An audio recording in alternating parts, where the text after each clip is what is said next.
করি ক্লাস। জি ভাইয়া জি ভাই। আচ্ছা, সবাই তো ক্লিয়ারলি শুনতে পাচ্ছেন, তো আমি স্টার্ট করি। আসসালামু আলাইকুম। আজকের আপনারা যারা সাবজেক্ট ফাইনাল ক্র্যাশ কোর্স দিচ্ছে, ক্র্যাশ কোর্সের এই সাবজেক্ট ফাইনাল যারা দিচ্ছিলেন, আজকে সলিউশন ক্লাস আমরা করব। দুইটা সাবজেক্ট, আন্তর্জাতিক বিষয়াবলী বা ইন্টারন্যাশনাল অ্যাফেয়ার্স, আর হচ্ছে ভূগোল বা জিওগ্রাফি। তো আমরা যেটা করব আজকে আসলে আসলে প্রত্যেকটা কোশ্চেন আপনারা দেখেছেন, পরীক্ষা দিয়েছেন, তো এগুলার অ্যান্সার গুলা নিয়ে আমরা একটু অ্যানালাইসিস করার চেষ্টা করব যে আসলে আপনি পরীক্ষায় কিভাবে অ্যাপ্রোচ করতে পারেন। আর যেহেতু আমরা এখনো প্রিপারেটরি মুডে আছি, পরীক্ষার জন্য সবাই প্রিপারেশন নিচ্ছেন, তো আমি চেষ্টা করব যে এই প্রত্যেকটা কোশ্চেনের সাথে রিলেভেন্ট যদি অন্য কোনো টপিকস থাকে বা এগুলা যদি কোনো ব্যাকগ্রাউন্ড দেওয়া পসিবল হয়, এই শর্ট টাইমের মধ্যে আমি সেটাও চেষ্টা করবো ইনশাআল্লাহ। তো ফার্স্ট আমরা শুরু করবো ইন্টারন্যাশনাল অ্যাফেয়ার্স নিয়ে, আন্তর্জাতিক বিষয়াবলী নিয়ে। তো আমরা কোশ্চেন গুলায় যাবো। আপনাদের যদি এই কোশ্চেন গুলা সম্পর্কে কোনো কোশ্চেন থাকে, অথবা আপনারা যদি এই টপিক রিলেটেড যদি কোনো কিছু জানতে চান স্পেসিফিক ভাবে, আমাদের চ্যাট বক্সে বা বেটার হয় কিউ&এ তে যদি আপনারা একটু লেখেন, তাহলে সেটা আমি পরবর্তীতে আপনাদের এটা অ্যান্সার করবো ইনশাআল্লাহ। তো আমরা প্রথমে আন্তর্জাতিক বিষয়াবলী দিয়ে শুরু করি। সো আমাদের প্রথম যে প্রশ্নটা ছিল, সেটা ছিল হচ্ছে মিশরীয়রা গণিতের কোন দুটি শাখার প্রচলন করে। এই কোয়েশ্চেন গুলা কিন্তু বেশ ইজি, কারণ এগুলো আপনার কমন পড়বে, কারণ এটা 100 বছর পরেও কিন্তু এইটাই থাকবে। কারণ মিশরীয়রা তার এখন চাইলেও এটা চেঞ্জ করতে পারবে না, কারণ ইট হ্যাজ অলরেডি হ্যাপেন। তো সেই কারণে আমি এর আগেও একটা ক্লাসে বলেছিলাম আপনাদেরকে যে সভ্যতার যে ব্যাপারগুলো আছে, এটা আপনারা 9-10 এর বই থেকে আপনারা পড়তে পারেন, এবং সেই ক্ষেত্রে আপনার কষ্ট করে বাজারে যাওয়ার দরকার নেই বই কেনার জন্য। আপনি এনসিটিভির ওয়েবসাইটে গেলে আপনি কিন্তু বইটা পাবেন। বাংলাদেশ ও বিশ্ব পরিচয় যে সাবজেক্টটা আছে আমাদের 9-10-এর, এবং ক্লাস 8, 9, 10 এই তিনটা ক্লাসের, ওখানে আপনি দেখবেন যে ওই বইয়ের শুরুতে একটা চ্যাপ্টার আছে। চ্যাপ্টারটার নামই হচ্ছে সভ্যতা। ওখানে দেখবেন যে আপনি মেসোপটেমিয়া সভ্যতা, সিন্ধু সভ্যতা, মিশরীয়দের সভ্যতা, এগুলা নিয়ে খুব সুন্দর করে আলোচনা করা আছে, যে তাদের লাইফস্টাইল কেমন ছিল, তারা কে কি ইন্ট্রোডিউস করেছে, এইসব জিনিসপত্র ওখানে আছে। তো ওইটা যদি আপনারা একটু গল্পের মতো কয়েকবার রিডিং পড়েন, তাহলে কিন্তু আপনাদের মনে রাখাটা খুব সহজ হয়ে যাবে। তো going back to the question, মিশরীয়রা গণিতের কোন দুটি শাখার প্রচলন করেছিল? এটা দেখেন একটু খেয়াল করে। মিশরীয় সভ্যতা ছিল কিন্তু কৃষি নির্ভর, এবং শুধু মিশরীয়ই না, মোটামুটি পৃথিবীর সব সভ্যতাই শুরুর দিকে কৃষি নির্ভর ছিল। কারণ আগে তো আপনাকে খেতে হবে, এই জন্য agriculture is always the highest priority. এবং সেই কারণেই কিন্তু যে করোনার কারণে কিন্তু বাংলাদেশ কিন্তু খুব বেশি আহ, আমাদের কিন্তু থ্রেটটা কম ছিল, কারণ হচ্ছে করোনা আসাতে বেশিরভাগেরই কিন্তু প্রথম যে অ্যাটাকটা সেটা হচ্ছে খাওয়ার উপরে, কারণ বেসিক হিউম্যান নিডস হচ্ছে ফুড।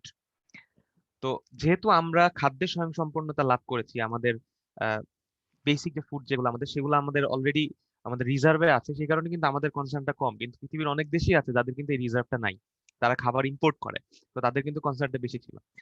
তো যাই হোক, তো সেই ক্ষেত্রে সভ্যতা যখন শুরু হয় তখনও কিন্তু কৃষি দিয়েই কিন্তু অলওয়েজ শুরু হয়। এবং এই জন্য আমরা একটা কথা বলতাম যে সিন্ধুর উর্বর পললে যখন আমাদের নারীরা যখন ফার্স্ট ওই শস্য দানা রোপণ করলো, তখনই কিন্তু সভ্যতা শুরু হলো। তো যেহেতু কৃষি নির্ভর ছিল মিশরের এই সভ্যতাটা, এবং যেহেতু আপনারা জানেন যে মিশর কিন্তু নীল নদ বা নাইল যেটা বলে ইংরেজিতে, দ্য রিভার নাইল। তো নীল নদের প্লাবন, এটার নাব্যতা অর্থাৎ এটা নেভিগেশন, এটার পানি ফ্লো, ওয়াটার ফ্লো, জোয়ার ভাটা, এইসবের কারণে কিন্তু দেখা যেত তারা অনেক সময়ই তাদের যে রিকোয়ারমেন্ট, তাদের যেটা চাওয়া, সেটা কিন্তু তারা পেতো না। দেখা গেল হয়তো সে ফসল ফলালো, কিন্তু বন্যা হয়ে সব শেষ হয়ে গেল।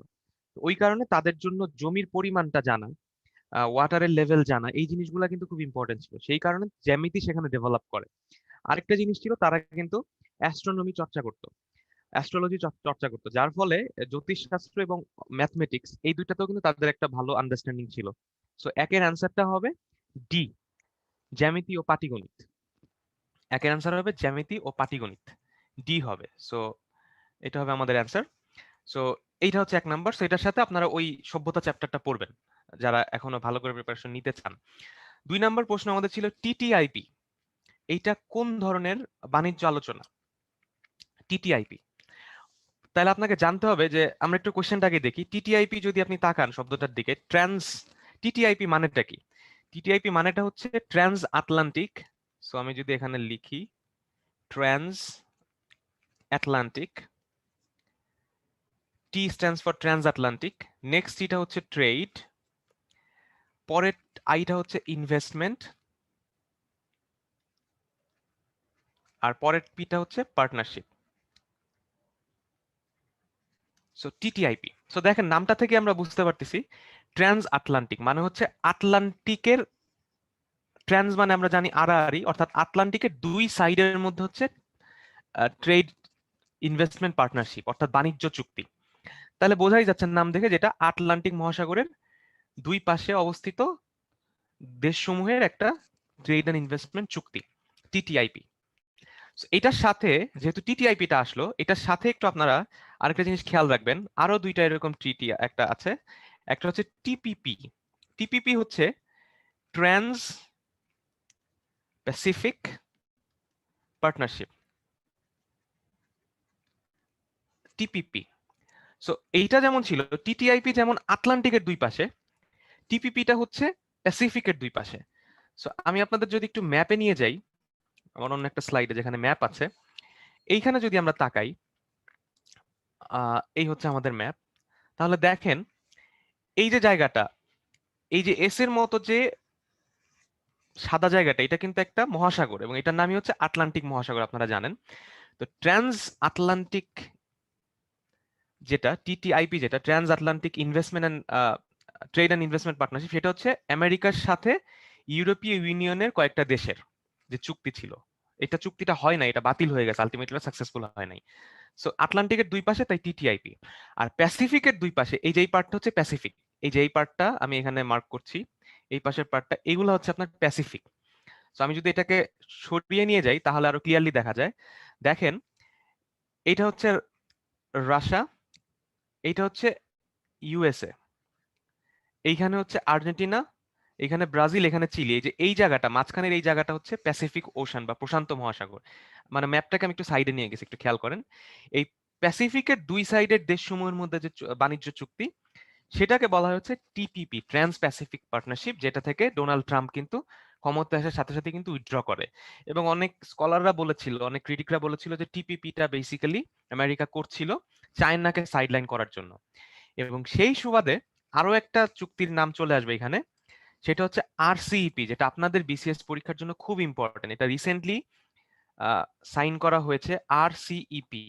আরসিইপিটা হচ্ছে আর ফর রিজনাল, এটা কিন্তু খুব ইম্পর্টেন্ট। আরসিইপি পরীক্ষায় চলে আসতে পারে, regional comprehensive, regional comprehensive economic partnership, RCEP. আরসিইপিটা হচ্ছে মনে রাখবেন আজিয়ানের যে 10টা দেশ, এইটার সাথে থাকবে China, Japan, south Korea, Australia এবং নিউজিল্যান্ড, এই 15টা দেশ। এটা একটু আপনারা খেয়াল রাখবেন। সো আমরা যদি এই পাশে আবার ম্যাপটায় চলে যাই, তাহলে আপনারা যদি একটু খেয়াল করেন, রিজনাল কম্প্রিহেন্সিভ ইকোনমিক পার্টনারশিপটা হচ্ছে চায়না, জাপান, সাউথ কোরিয়া, আসিয়ানের 10টা দেশ, অস্ট্রেলিয়া, নিউজিল্যান্ড, এই 15টা দেশের সমন্বয় আরসিইপিটা গঠন করা হয়েছে, তাদের মধ্যে মুক্ত বাণিজ্য চুক্তি একটা। সো এইটা আপনারা একটু ভালো করে খেয়াল রাখবেন।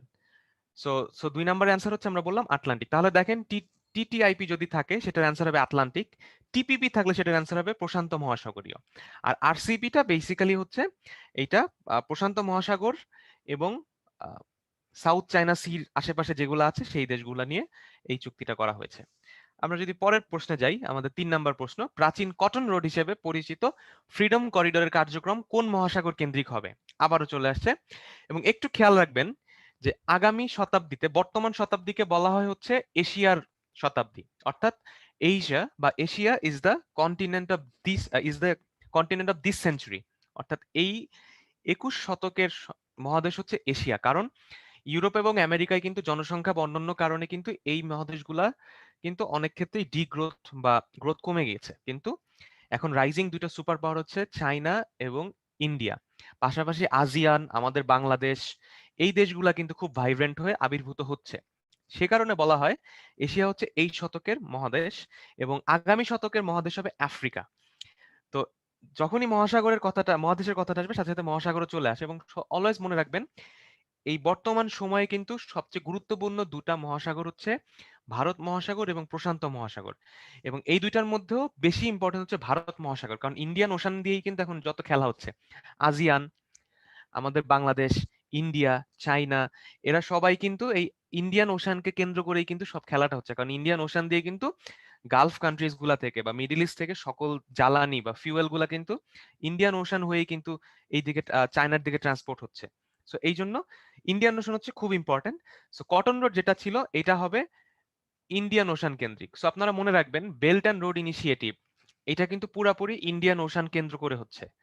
একইভাবে আইপিএস যেটা ইন্দো প্যাসিফিক স্ট্র্যাটেজি, এই নামগুলো আমি এখানে লিখে রাখছি, আপনারা যাতে একটু ভালো করে খেয়াল রাখেন। বিআরআই একটা, আইপিএস একটা, আপনাদের লাস্ট ক্লাসে আমরা বলেছিলাম এই এই জিনিসগুলো নিয়ে। সো আইপিএস আবার ইন্দো প্যাসিফিক, নামেই বোঝা যাচ্ছে ইন্দো মানে ইন্ডিয়ান, আর প্যাসিফিক তো প্রশান্ত, অর্থাৎ ভারত মহাসাগর এবং প্রশান্ত মহাসাগরের যে স্ট্র্যাটেজি। সো আমাদের তিন নম্বরের অ্যান্সারটা হবে এ, ইন্ডিয়ান ওশান। এবং এইটাকে চীনের যে বিআরআই বা সিল্ক রোড যেটা, এইটার একটা বিকল্প হিসেবে ইন্ডিয়া চেষ্টা করতেছে এই কটন রোডটাকে পুনরুজ্জীবিত করতে। নাম্বার 4 খুবই ইম্পর্টেন্ট, শ্রীলঙ্কার কোন সমুদ্র বন্দরটি চীনের কাছে 99 বছরের জন্য লিজ দিয়েছে? আচ্ছা একটু খেয়াল করবেন, আমি কিন্তু প্রত্যেকটা কোয়েশ্চেনের সাথে সাথে কিছু সাপ্লিমেন্টারি টপিক কিন্তু আমি মেনশন করে যাচ্ছি, তো এগুলা কিন্তু আপনারা যখন পড়বেন একটু এমফাসিস দিয়ে একটু ভালো করে পড়বেন। তো শ্রীলঙ্কার কোন সমুদ্র বন্দরটি চীন বা চায়না 99 বছরের জন্য লিজ নিয়েছে, অর্থাৎ ভাড়া নিছে? চারটা অপশন আছে, কলম্বো, ত্রিকামেলি, হাম্বানটোটা এবং গল। অনেকে বেশিরভাগ এটা আপনারা হয়তো পারেন, সেটা হচ্ছে হাম্বানটোটা। এখন এটার পেছনের স্টোরিটাকে আমাদের একটু দেখতে হবে। এটা বুঝতে হলে আপনাকে একটা থিওরি একটু পড়তে হবে, সেটা হচ্ছে string of pearls. String of pearls এই থিওরিটাকে আমরা একটু দেখি চলেন। সেটা হচ্ছে, এই থিওরিটা হচ্ছে, আমরা যদি এই জায়গাটা একটু খেয়াল করি, আহ চায়না এই ইন্ডিয়ান ওশান, এই জায়গাটা তো আমাদের ইন্ডিয়ান ওশান, ইন্ডিয়ান নিচে, সেখানে আমাদের বাংলাদেশ, এখানে পাকিস্তান, এখানে ইন্ডিয়া।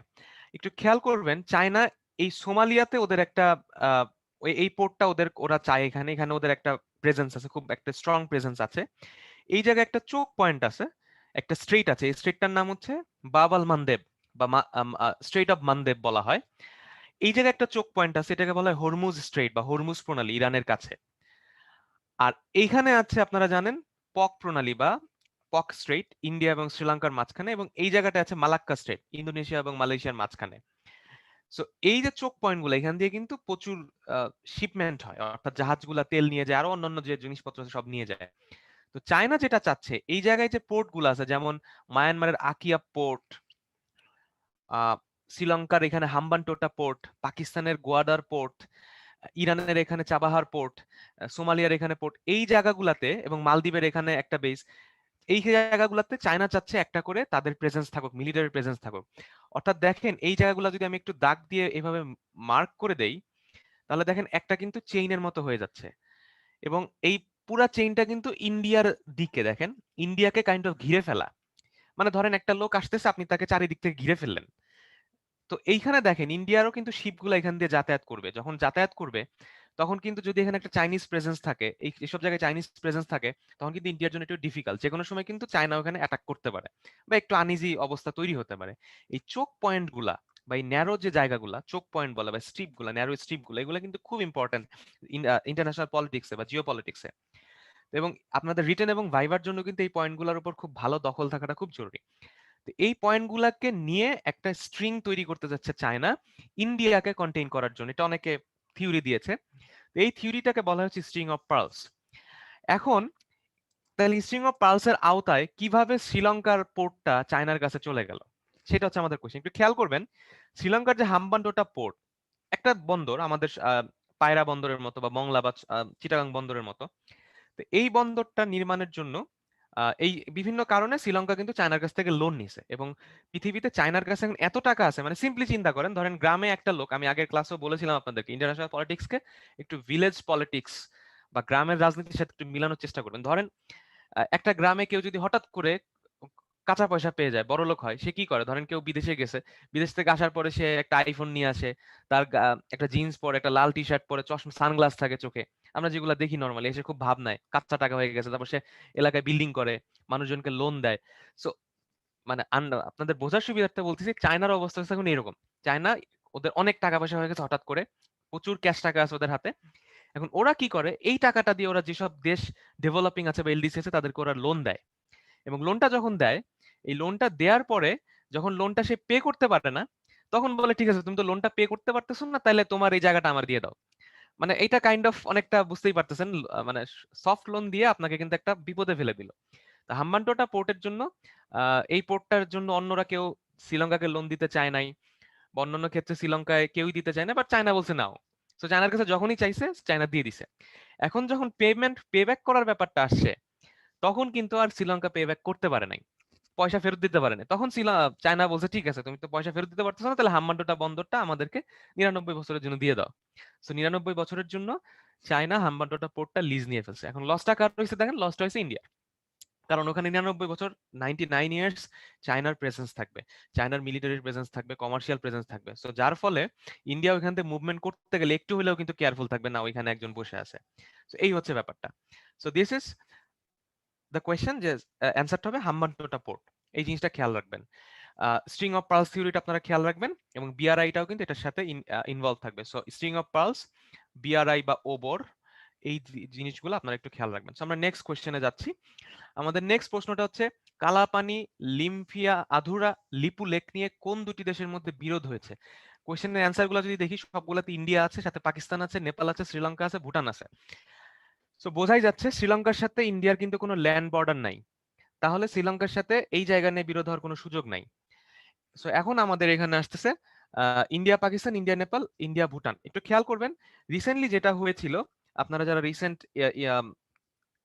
অ্যাফেয়ার্স গুলা খেয়াল করেন ইন্টারন্যাশনাল, তারা জানেন যে রিসেন্টলি কিন্তু ইন্ডিয়া এবং চায়নার মধ্যে কিন্তু বেশ একটা ধস্তাধস্তি বা স্কারমিশেস হয়েছে, যেখানে কিন্তু কিছু ক্যাজুয়ালিটিসও হয়েছিল। তো এই যে জায়গা তিনটা বলা হয়েছে, কালাপানি, লিম্ফিয়া আধুরা এবং লিপুলেখে, এই তিনটা, এই জায়গাটা হচ্ছে বেসিক্যালি নেপাল, চায়না এবং ইন্ডিয়া তিনটা দেশের সংযোগস্থলে অবস্থিত। এবং নভেম্বরের 2 তারিখ 2019-এ ভারত নিজেদের মানচিত্রে এই যে ডিবেটেবল যে জায়গাটা, এটাকে নিজেদের বলে দাবি করছে, এবং যখনই তারা এটা দাবি করছে তখন নেপাল এটার বিরোধিতা করছে। সো এটার অ্যান্সার হবে ইন্ডিয়া ও নেপাল, এটা একটু খেয়াল রাখবেন। সো এটার অ্যান্সার ইন্ডিয়া ও নেপাল। আচ্ছা, নাম্বার 6 আমরা যাচ্ছি। সো এইটা আপনারা ভালো করে খেয়াল রাখবেন, এই যে রিসেন্টলি যে ইন্ডিয়া চায়নার যে ঝামেলাটা হলো, এটা নিয়ে কিন্তু বিশেষ পরীক্ষার প্রশ্ন আসতে পারে, জায়গাগুলো নিয়ে স্পেশালি। আর আপনারা জানেন যে এই যে ইন্ডিয়া এবং চায়নার মধ্যে যে লাইনটা, লাইন অফ অ্যাকচুয়াল কন্ট্রোল বা LOAC। নাম্বার 6, ফিলিপাইনের মিন্দানাও দ্বীপের স্বাধীনতাকামী সংগঠন কোনটি? ফিলিপাইনের মিন্দানাও, সো ফিলিপাইন আপনারা জানেন একটা দ্বীপপুঞ্জ, সেইখানে একটা দ্বীপ আছে মিন্দানাও, এবং মিন্দানাওয়ের এই দ্বীপটা মুসলিম সংখ্যাগরিষ্ঠ, এখানে মুসলিম মেজরিটি, এবং তারা একটা সেপারেটিস্ট মুভমেন্ট করছে, এবং সেইটার নাম হচ্ছে মরো ন্যাশনাল লিবারেশন ফ্রন্ট। মরো ন্যাশনাল লিবারেশন ফ্রন্ট, বা সংক্ষেপ করলে অ্যাক্রোনিম বলে যেটাকে, সংক্ষেপ অ্যাক্রোনিম, সেটার অ্যাক্রোনিমটা হচ্ছে MNLF, Moro national liberation front. So answer হচ্ছে বি, এটা একটু খেয়াল রাখবেন আপনারা, এটা অনেক সময় আসে, এর একটা separatist group. Number 7, self defence force নামে পরিচিত কোন দেশের সেনাবাহিনী? China, Japan, Russia, turkey. এটার অ্যান্সার হচ্ছে জাপান। এটা আপনারা মনে রাখবেন, যেটা সেটা হচ্ছে সেকেন্ড ওয়ার্ল্ড ওয়ারের পর আমেরিকার চাপে জাপান তার সংবিধানের 9 নম্বর ধারা অন্তর্ভুক্ত করে, এবং 9 নম্বর ধারা অনুযায়ী আত্মরক্ষা ছাড়া সেনাবাহিনীর অন্যান্য কর্মকাণ্ডে নিষেধাজ্ঞা আরোপ করা হয়। প্রধানমন্ত্রী শিনজো আবে 9 নং ধারার সংশোধনের উদ্যোগ গ্রহণ করেছিল, কিন্তু পারেননি। অর্থাৎ 9 নম্বর ধারায় যেটা বলা হয়েছে ওদের সংবিধান, সেটা হচ্ছে আমি কাউকে প্রভোক করতে পারবো না, অর্থাৎ আমি কাউকে অ্যাটাক করতে পারবো না। ইফ আই অ্যাম অ্যাটাকড, আমাকে যদি অ্যাটাক করা হয় তখন আমি সেলফ ডিফেন্স করব। সো এই জন্য জাপানের সেনাবাহিনীকে সেলফ ডিফেন্স ফোর্স বলা হয়। আপনারা জানেন জাপানের ইমিডিয়েট পাস্ট যিনি প্রধানমন্ত্রী ছিলেন, শিনজো আবে, শিনজো আবে কিন্তু এটা চেষ্টা করছিলেন সংশোধন করার, বাট পারেনি। এবং জাপানের বর্তমান প্রধানমন্ত্রীর নাম কি, কেউ কি বলতে পারবেন? একটু চ্যাট বক্সে লেখেন তো, এটা কিন্তু পরীক্ষা আসতে পারে, রিসেন্টলি কিন্তু উনি মন্ত্রী হয়েছেন।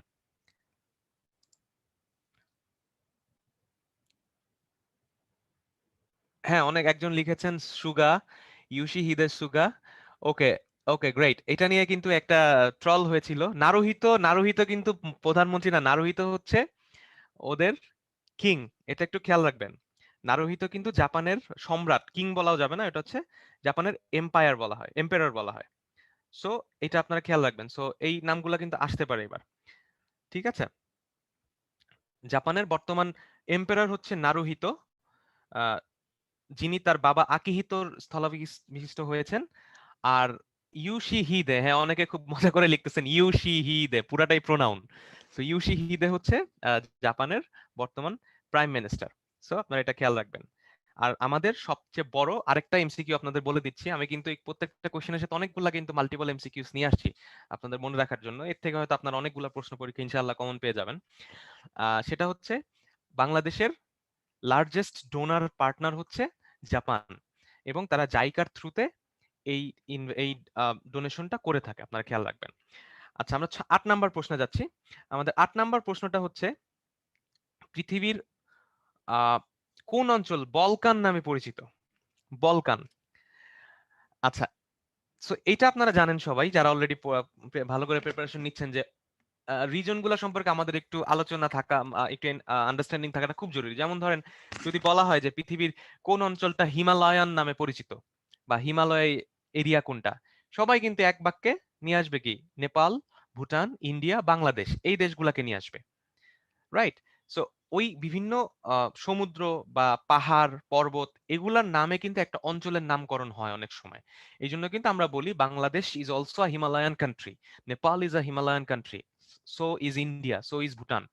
তো বলকান নামে যেটা আছে, এটা একটু খেয়াল রাখবেন, এটা হচ্ছে বলকান পর্বতের আশেপাশে যে দেশগুলো আছে সেই দেশগুলোকে একসাথে বলকান বলা হয়। যেমন Albania, Bosnia Herzegovina, Bulgaria, Croatia, Greece, Kosovo, Macedonia, Serbia, Montenegro, Romania, Slovenia. So এই দেশগুলা, এবং এরা হচ্ছে ইতালি এবং টার্কি এইটার মাঝামাঝি। একটু খেয়াল করবেন, আপনারা যদি ম্যাপে একটু খেয়াল করি, আমরা আমরা আবার একটু ম্যাপে যাই। সো এই জায়গাটা হচ্ছে ইতালি, এই আমি রেড মার্ক করছি, দেখেন এখানে মার্ক করছি, আমি জানি না আপনাদের স্ক্রিনে রেড দেখাচ্ছে কিনা। আর এটা হচ্ছে টার্কি। এই দুইটার মাঝখানের যে জায়গাটা, এই জায়গাটাই হচ্ছে বলকান এরিয়া। এবং দেখেন ইউরোপ যদি এই পুরাটা হয় তাহলে ইউরোপের দক্ষিণ পূর্ব দিকে। সুতরাং এটা পরীক্ষায় আসলে আমাদের অ্যান্সার হবে দক্ষিণ পূর্ব দিকে। ইউরোপের দক্ষিণ পূর্ব দিকে হচ্ছে বলকান অঞ্চলটা অবস্থিত। এবং এটার সাথে সাথে আরো কয়েকটা জিনিস আপনাদের একটু মনে রাখবেন, সেটা হচ্ছে কয়েকটা অঞ্চল আপনাদের একটু ভালো করে খেয়াল রাখতে হবে, আমরা লাস্টের ক্লাসে বলছিলাম। একটা হচ্ছে বাল্টিক, একটা হচ্ছে নর্ডিক, আর একটা হচ্ছে স্ক্যান্ডিনেভিয়ান। এই জায়গাগুলো আপনারা একটু খেয়াল রাখবেন, যে এই জায়গাগুলো কোথায়, এদের দেশগুলা কি কি, রিজনটাই কারা কারা আছে, কেন এই নামটা করা হলো। ঠিক আছে, সো এই কোশ্চেনগুলো কিন্তু বেশি ইম্পর্টেন্ট। নাম্বার 9, আবারও একটা সাম্প্রতিক বিষয়াবলী নিয়ে প্রশ্ন। সম্প্রতি ভারত ও নেপালের মধ্যে নিচের কোন অঞ্চল নিয়ে বিরোধ হয়নি? সো আমরা এটা একটা আমরা একটু আগে দেখেছি যে কালাপানি, লিমফিয়া আধুরা এবং লিপুলেক, এই তিনটা নিয়ে হচ্ছে ইন্ডিয়া এবং নেপালের মধ্যে একটা ডিবেট হয়েছে, একটা ঝামেলা হয়েছে। তাহলে ঝামেলা হয় নাই গালওয়ান ভ্যালি নিয়ে বা গালওয়ান উপত্যকা নিয়ে, যেখানে আমরা জানি যে গালওয়ান ভ্যালিতে কিন্তু ইন্ডিয়া চায়নার মধ্যে একটা ছোটখাটো ফাইট হয়েছিল, এবং 18ই জুন 2020 তারিখে কিন্তু এই ঝামেলাটা তৈরি হয়েছিল। এটা একটু খেয়াল রাখতে হবে। সো এই ঝামেলা থাকবেই, আন্তর্জাতিক বিষয়াবলী মানেই হচ্ছে ঝামেলা, এবং এটা মজা আছে।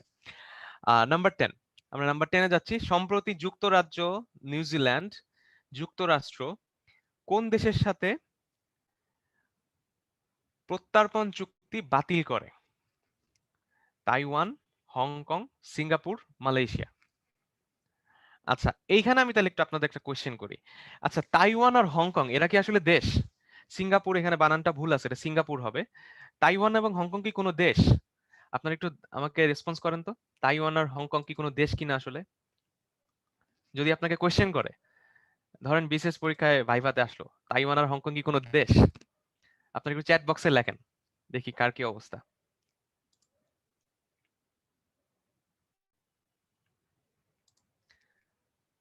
তাইওয়ান আর হংকং দেশ না, দেশ না। আচ্ছা, সবাই বলতেছে না।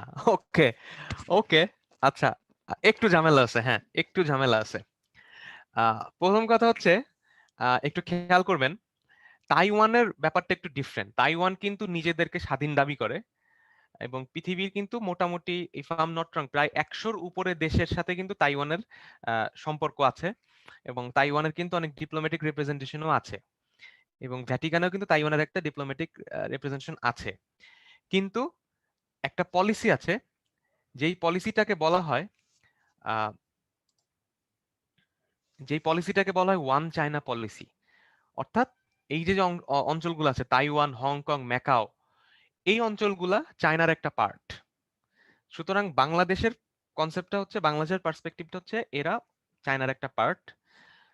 সো এরা ওই অর্থে বাংলাদেশের পয়েন্ট অফ ভিউ থেকে দেশ না, কিন্তু তাইওয়ানকে অনেক সময় কিন্তু দেশ অনেকে বলে। আর হংকং আপনারা জানেন এটা একটা special administrative area of China. So চীন হংকং এ আপনারা জানেন নতুন একটা জাতীয় নিরাপত্তা আইন কার্যকর করে, বা ন্যাশনাল সিকিউরিটি ল, এনএসএল যেটা বলা হয়, এটা চালু করা হয় 1 জুলাই 2020। তারিখটা একটু খেয়াল রাখেন, এটা কিন্তু পরীক্ষায় আসতে পারে। 1 জুলাই 2020 হংকং। এবং সেইখানে একটা বেশ কিছু রুল থাকে, যেই রুলগুলোতে আসলে হংকং এর স্পেশাল যে স্টেটাসটা, ওইটা কিন্তু অনেক কোয়েশ্চেন হয়ে যায়। যেমন ধরেন আসামি প্রত্যাবর্তনের কথা বলা আছে, অ্যারেস্টের কথা বলা আছে, আর অনেক কিছু আছে, ওখানে আমি ডিটেলসে যাচ্ছি না। তো এইটা হচ্ছে ওরা মনে করছে যে এই দেশগুলা, যে যুক্তরাষ্ট্র যে যে এটা হংকং এর কে পুরাপুরি চীনা কর্তৃপক্ষের আরো, মানে চীনের আরো বেশি আন্ডারে নিয়ে আসলো, এবং যে কোনো সন্দেহভাজন ব্যক্তিকে তখন হংকং থেকে চীনের কাছে হ্যান্ড ওভার করতে হবে। সো এই জন্য এই চুক্তিটা বাতিল করা হয়েছে হংকং এর সাথে, এটা খেয়াল রাখবেন। আমরা 11-এ যাচ্ছি। 1948-এ আরব ইসরায়েল বা আরব ইসরায়েল যুদ্ধের প্রেক্ষিতে ইসরায়েলের সীমানা চিহ্নিতকরণ যে রেখা টানা হয় তাকে কি বলে? আচ্ছা, বাই দ্য ওয়ে, আপনাদের কোয়েশ্চেন থাকলে এগুলা রিলেটেড আপনারা একটু কোয়েশ্চেন অ্যান্সারে লিখে লিখে রাখেন, আমি পরে ওইটা রেসপন্স করব। কিউ&এ তে আপনারা কোয়েশ্চেনগুলো লিখে রাখেন। আচ্ছা, 48 সালে আরব ইসরায়েল যুদ্ধ হয়েছিল। আপনারা জানেন যে টোটাল 4বার যুদ্ধ হয়েছিল, এবং 4টাতেই কিন্তু ইসরায়েল জিতছিল আরবদের সাথে। মানে সবগুলা আরব একসাথে হয়েও কিন্তু ইসরায়েলকে কোনোবারই হারাইতে পারে নাই। তো এটা খুব ইন্টারেস্টিং ফ্যাক্ট। তো 48 সালে যে যুদ্ধটা হয়, এই 48 সালে আরব ইসরায়েলের যুদ্ধের পর ইসরায়েলের সীমানা চিহ্নিতকরণ একটা রেখা টানা হয়, সেটাকে কি বলে? তো এটার অ্যান্সার হচ্ছে green line. Green line. Blue line যেটা ছিল সেটা হচ্ছে লেবানন ও ইসরায়েলের মধ্যে যে লাইন, সেটাকে ব্লু লাইন বলে। ম্যাকনামারা লাইন হচ্ছে উত্তর ও দক্ষিণ ভিয়েতনামের মধ্যে যে লাইনটা। পার্পল লাইনটা হচ্ছে 1967 সালে, এটা 1967 সালে যে লাইনটা টানা হয়, বর্ডারটা টানা হয় সিরিয়া এবং ইসরায়েলের মধ্যে, সেটা হচ্ছে পার্পল লাইন। তাহলে আমাদের অ্যান্সার হচ্ছে গ্রিন লাইন। এবং আমি এর আগেও ক্লাসে আপনাদেরকে বলেছিলাম যে পৃথিবীর মোটামুটি প্রত্যেকটা পরীক্ষাতেই, মানে প্রত্যেকটা সিভিল সার্ভিস পরীক্ষায় প্রত্যেক দেশেরই ইসরায়েল প্যালেস্টাইন নিয়ে কিন্তু কোনো না কোনো প্রশ্ন থাকে, এবং ভালো রকমেরই প্রশ্ন থাকে। তো আমাদের বাংলাদেশের সিভিল সার্ভিস এক্সামের ব্যতিক্রম না। স্পেশালি আপনারা একটু খেয়াল রাখবেন, রিসেন্ট টাইমসে কিন্তু বেশ কিছু ডেভেলপমেন্ট হচ্ছে ইসরায়েলকে নিয়ে, কারণ পৃথিবীর কিন্তু অনেকগুলা দেশ ইসরায়েলকে স্বীকৃতি দেয় না, বাংলাদেশও কিন্তু তার মধ্যে একটা। বাংলাদেশ সহ পৃথিবীর অনেক দেশ কিন্তু ইসরায়েলকে স্বীকৃতি দেয় না। কারণ হচ্ছে তারা বলে যে স্বাধীন ফিলিস্তিন রাষ্ট্র প্রতিষ্ঠা না হওয়া পর্যন্ত ইসরায়েলকে আমরা স্বীকৃতি দিব না। বাংলাদেশের স্ট্যান্সও কিন্তু তাই। এবং ইসরায়েল কিন্তু আমাদেরকে স্বীকৃতি দিচ্ছিল, কিন্তু আমরা সেটা নেই নাই, আমরা ফেরত দিয়ে দিছি যে তোমাদের স্বীকৃতি আমরা নিলাম না। কারণ কি? কারণ তোমরা যেরকম ভাবে অত্যাচার করতেছো ফিলিস্তিনের উপরে, এই মানুষগুলোর উপরে, ওদের স্বাধীনতা না হওয়া পর্যন্ত আমরা ইসরায়েলকে মানতে পারি না। তো কিন্তু রিসেন্ট টাইমস আপনারা দেখেছেন যে কিছু মুসলিম দেশ কিন্তু স্বীকৃতি দিচ্ছে ইসরায়েলকে। আপনারা কি একটু বলবেন কারা কারা স্বীকৃতি দিয়েছে? একটু বলেন তো, একটু চ্যাট বক্সে লিখেন কারা কারা স্বীকৃতি দিয়েছে ইসরায়েলকে। ইউএই। ইউএই মানে কি? সংযুক্ত আরব আমিরাত। ইউনাইটেড না, মিশর কিন্তু অনেক আগে দিয়েছে, এটা খেয়াল রাখবেন। এই মিশর, জর্ডান, এরা কিন্তু অনেক আগে দিয়েছে। রিসেন্টলি দিয়েছে কে কে? রিসেন্টলি দিয়েছে ইউএই আর বাহরাইন, এই দুইটা দেশ। এই দুইটা দেশ রিসেন্টলি স্বীকৃতি দিয়েছে। জর্ডান অনেক আগে দিয়েছে, জর্ডান কিন্তু রিসেন্টলি না। আচ্ছা, তাহলে অ্যান্সার হবে বর্তমানে দিয়েছে ইজিপ্ট, ইজিপ্ট না সরি, বর্তমানে দিয়েছে হচ্ছে ইউএই অর্থাৎ সংযুক্ত আরব আমিরাত বা ইউনাইটেড আরব আমিরাতস, এবং বাহরাইন। এই দুইটা দেশ বাহরাইন এবং ইউএই দিয়েছে। আর আজকে একটা ডিসিশন এসেছে, কিন্তু এটা কিন্তু এখনো সাইন হয়নি। এটা American president Donald Trump tweet করছেন যে মরক্কো নরমালাইজ করবে রিলেশন, মরক্কো নরমালাইজ করবে। সো এটা কিন্তু এখনো সাইন হয় না, হয়তো হয়ে যাবে খুব শীঘ্রই। আপনারা পরীক্ষায় বসতে বসতে মরক্কো স্বীকৃতি দিয়ে দিবে, হয়তো সাইন হয়ে যাবে, এবং আরো কিছু দেশ হয়তো এটা ফলো সুট করবে। সো পরীক্ষার আগে একটু দেখে নিন যে ইসরায়েলকে রিসেন্ট টাইমসে কারা কারা স্বীকৃতি দিল, এটা একটু খেয়াল রাখবেন। আর সৌদি আরব কিন্তু রিসেন্টলি একটা কাজ করছে ইসরায়েলের জন্য। কি করছে বলেন তো দেখি, এটা একটু লেখেন তো চ্যাট বক্সে। সৌদি আরব কি করছে রিসেন্টলি? সৌদি আরব ইসরায়েলের সাথে একটা কথা, রাইট, গোপন বৈঠক করছে ঠিক আছে, কিন্তু একটা অ্যাকশন নিছে। অ্যাকশনটা হচ্ছে ওদের এয়ারলাইন খুলে দিয়েছে, অর্থাৎ এয়ারলাইনটা খুলে দিয়েছে। সো এটা খেয়াল রাখবেন, এয়ার স্পেস যেটা, যে আপনারা একটু মনে রাখবেন, সেটা হচ্ছে সার্বভৌমত্ব যখন আমরা বলি, সভরেন্টি একটা দেশের, তখন কিন্তু ওই বাউন্ডারির মধ্যে আকাশ সীমাও কিন্তু বোঝায়, এটা মনে রাখবেন। এবং এই জন্য কিন্তু আমাদের বাংলাদেশের উপর দিয়ে কোনো প্লেন যেতে হলে বাংলাদেশ সরকারের, অর্থাৎ বাংলাদেশের এয়ারফোর্সের পারমিশন লাগে, এটা একটু মনে রাখবেন এই জিনিসটা। কারণ যদি বাংলাদেশ এয়ারফোর্স পারমিশন না দেয়, তাহলে কিন্তু ওই প্লেনটা উড়ে যেতে পারবে না। এবং সেই সময়ে যদি সে উড়ে যায় উইদাউট পারমিশন, তখন যদি আমি গুলি করে এটা ফেলে দেই, এটা কিন্তু কোনো প্রবলেম হবে না, মনে রাখবেন। কারণ আমার এয়ার স্পেস তুমি ইন্ট্রুড করছো। এবং আপনারা দেখছেন যে রোহিঙ্গা সমস্যার সময় কিন্তু যখন শুরু হলো রিসেন্ট টাইমস 2017, তখন কিন্তু বেশ কয়েকবার মিয়ানমার বাংলাদেশের এয়ার স্পেস ভায়োলেট করেছিল, এটাকে ইংলিশে বলে এয়ার স্পেস ভায়োলেট করা। তো সৌদি আরবের এয়ার স্পেসটা এতদিন কিন্তু ইসরায়েলের জন্য ওপেন ছিল না, বাট রিসেন্টলি তারা ওপেন করছে। সো এখন ইসরায়েল চাইলেই সৌদি আরবের উপর দিয়ে প্লেন নিয়ে যেতে পারবে। ঠিক আছে। আচ্ছা, একজন কোয়েশ্চেন করছেন শফিক, যে এয়ারফোর্স নাকি বিমান বাংলাদেশ এয়ারলাইন্স, এটা একটু খেয়াল রাখবেন। আচ্ছা, বিমান বাংলাদেশ এয়ারলাইন্স হচ্ছে বাংলাদেশের ফ্ল্যাগ এয়ারলাইন্স ক্যারিয়ার, অর্থাৎ বাংলাদেশের সরকারি বিমান সংস্থা। ওর কাজ হচ্ছে বিমান চালানো, বুঝতে পারছেন? সো একটা ভালো কোয়েশ্চেন করছেন, অনেকের এই কনসেপ্টটা হয়তো ক্লিয়ার না, অনেকেই জানেন এটা। বাংলাদেশ বিমান হচ্ছে আমাদের রাষ্ট্রীয় একটা এয়ারলাইন্স কোম্পানি, একটা প্রতিষ্ঠান, বাংলাদেশের রাষ্ট্রীয় প্রতিষ্ঠান একটা বাংলাদেশ বিমান। এটার প্লেন আছে, প্লেনে করে আমরা যাই। কিন্তু এয়ারফোর্সের কাজটা হচ্ছে বাংলার আকাশ রাখিব নিরাপদ, এরকম একটা ট্যাগ লাইন আছে, খুব সুন্দর একটা লাইন আছে। তো বাংলাদেশের স্কাই লাইনটাকে প্রোটেক্ট করা হচ্ছে এয়ারফোর্সের কাজ। সো দুইটা কিন্তু আলাদা জিনিস, বুঝতে পারছেন? সো এটা যিনি কোশ্চেন করছেন, আশা করি আপনার কনসেপ্টটা ক্লিয়ার হয়েছে, অন্যদের হয়তো এটা হেল্পফুল হয়েছে। সো এইটা খেয়াল রাখবেন যে রিসেন্টলি সৌদি আরব কিন্তু এয়ার স্পেসটা ওপেন করে দিয়েছে। এবং এটার সাথে আরেকটা ফলো সুটের একটা কোশ্চেন আপনাদের সাথে বলে দিই, সেটা হচ্ছে 1971-এ যখন আমাদের মহান মুক্তিযুদ্ধ হয়েছিল, তখন কিন্তু ইন্ডিয়া একটা সময় কিন্তু তার এয়ার স্পেস পাকিস্তানের জন্য কিন্তু ক্লোজ করে দিয়েছিল। এবং ক্লোজ করার কারণে কিন্তু পাকিস্তান এয়ারফোর্সের প্লেনগুলো কিন্তু সরাসরি ইন্ডিয়ার উপর দিয়ে বাংলাদেশে আসতে পারতো না, যার ফলে ওদের কিন্তু ঘুরে আসতে হইতো। ঘুরে আসার কারণে কি হইতো দেখেন, ওদের খরচ বেশি হতো, সময় বেশি লাগতো, এবং এটা আমাদের জন্য কিন্তু একটা অ্যাডভান্টেজ হিসেবে কাজ করেছিল। সো এই ইনফরমেশন গুলো, এই কনসেপ্ট গুলো আপনারা একটু খেয়াল রাখবেন, ক্লিয়ার রাখবেন। যাই হোক, আরব ইসরায়েল ওয়ার 4টা হয়েছিল আপনারা জানেন। 48-এ যেটা হয় সেটা গ্রিন লাইন। আমরা পরবর্তী প্রশ্নে যাচ্ছি। যুক্তরাষ্ট্রের সর্বোচ্চ সামরিক খেতাব কোনটা? আহ, এইটা আসলে আমারও জানা ছিল না, সো আপনাকে সব জানতে হবে এমন কোনো কথা নাই। আপনার পরীক্ষার জন্য যতটুকু দরকার, কারণ পরীক্ষা আপনি 100% পারবেন নট নেসেসারিলি, সো এই কারণে কিছু প্রশ্ন আছে আপনি এটা এমনিতেই পারবেন না, সো সেগুলো আপনি আপনারা স্কিপ করবেন। বাট এটার অ্যান্সার হচ্ছে, আমি আপনাদের বলে দিচ্ছি, যুক্তরাষ্ট্রের সর্বোচ্চ সামরিক খেতাবটা হচ্ছে medal of honour. Medal of honour, এটা মনে রাখবেন। ভিক্টোরিয়া ক্রস হচ্ছে ব্রিটেনের, ভিক্টোরিয়া ক্রস হচ্ছে ব্রিটেনের অর্থাৎ ইউকের। আর লেজিও অফ অনারটা হচ্ছে ফ্রান্সের। এই ইনফরমেশনগুলো খেয়াল রাখবেন আপনারা। আমরা নেক্সট কোয়েশ্চেনে যাচ্ছি। 13 নম্বর প্রশ্ন, মানব বিধ্বংসী মাইন ব্যবহার, মজুত করা, উৎপাদন নিষিদ্ধ করার জন্য কোন চুক্তি স্বাক্ষরিত হয়? অর্থাৎ মাইন যেটা আছে, অর্থাৎ মাটির নিচে যে ল্যান্ড মাইন গুলা, এইটাকে আহ, ব্যবহার, মজুত এবং উৎপাদনের জন্য কোন চুক্তি আমরা মানে এটা বাতিল করার জন্য বা নিষিদ্ধ করার জন্য কোন চুক্তি স্বাক্ষর করা হয়? সো এটার অ্যান্সার হচ্ছে অটোয়া চুক্তি। একটু খেয়াল রাখবেন, অটোয়া চুক্তি। এটা সাপ্লিমেন্টারি একটা ইনফরমেশন শেয়ার করি, সেটা হচ্ছে মন্ট্রিল প্রোটোকল যেটা, এটা ছিল ওজোন লেয়ারের জন্য। একটু খেয়াল রাখবেন, মন্ট্রিল প্রোটোকল হচ্ছে ওজোন রিলেটেড, মনে রাখবেন এটা। আচ্ছা, নাম্বার 14 খুব সহজ, মোটামুটি এটা সবাই পারবেন। এরকম কিছু কোশ্চেন থাকবে বিসিএস যেটা মোটামুটি সবাই পারবেন। দ্বিতীয় বিশ্বযুদ্ধে ইহুদি নিধনকে কি নামে অভিহিত করা হয়? এটা মোটামুটি সবাই জানেন, হোলোকস্ট বা হলোকস্ট নামে এটাকে অভিহিত করা হয়। সো এটার অ্যান্সার হচ্ছে হলোকস্ট। আমরা নেক্সট কোয়েশ্চেনে যাচ্ছি। সম্প্রতি আন্তর্জাতিক মানবাধিকার সংস্থা অ্যামনেস্টি ইন্টারন্যাশনাল কোন দেশ থেকে তাদের কার্যক্রম বন্ধ ঘোষণা করে সম্প্রতি? এবং খেয়াল করবেন, এই কোয়েশ্চেনগুলো একটু ট্র্যাক করারও ওয়ে আছে। একটা ইজি ওয়ে হচ্ছে, অ্যামনেস্টি ইন্টারন্যাশনাল কি নিয়ে ডিল করে? আপনি ধরেন এই কোশ্চেনটা জানেন না, অ্যান্সারটা কি হবে? অ্যামনেস্টি ইন্টারন্যাশনাল যেহেতু হিউম্যান রাইটস নিয়ে ডিল করে, মানবাধিকার, তাহলে আপনাকে দেখতে হবে কার্যক্রম বন্ধ করছে, তার মানে ওই দেশে মানবাধিকার রিলেটেড কোনো একটা ভায়োলেশন হয়েছে। তো সেটা কি? তাহলে দেখেন, ভিয়েতনামে কি রিসেন্ট টাইমসে কোনো মানবাধিকার লঙ্ঘন হয়েছে বা এরকম কিছু ঝামেলা হয়েছে? হয় নাই। নেপালেও হয় নাই, হয়েছে কিন্তু ইন্ডিয়া এবং চায়নায়। চায়নাতে কি হয়েছে, উইঘুর নিয়ে একটা প্রবলেম হয়েছে, এটা আমরা জানি। ইন্ডিয়াতে আমরা জানি যে কাশ্মীর নিয়ে একটা ইস্যু তো আছেই। সো তাহলে পরীক্ষার জন্য আমরা এরকম একটা স্ট্র্যাটেজি আছে, এটাকে আমরা বলি প্রসেস অফ ইলিমিনেশন। এটা হয়তো আপনারা ইন দ্য মিন টাইম শুনে ফেলেছেন।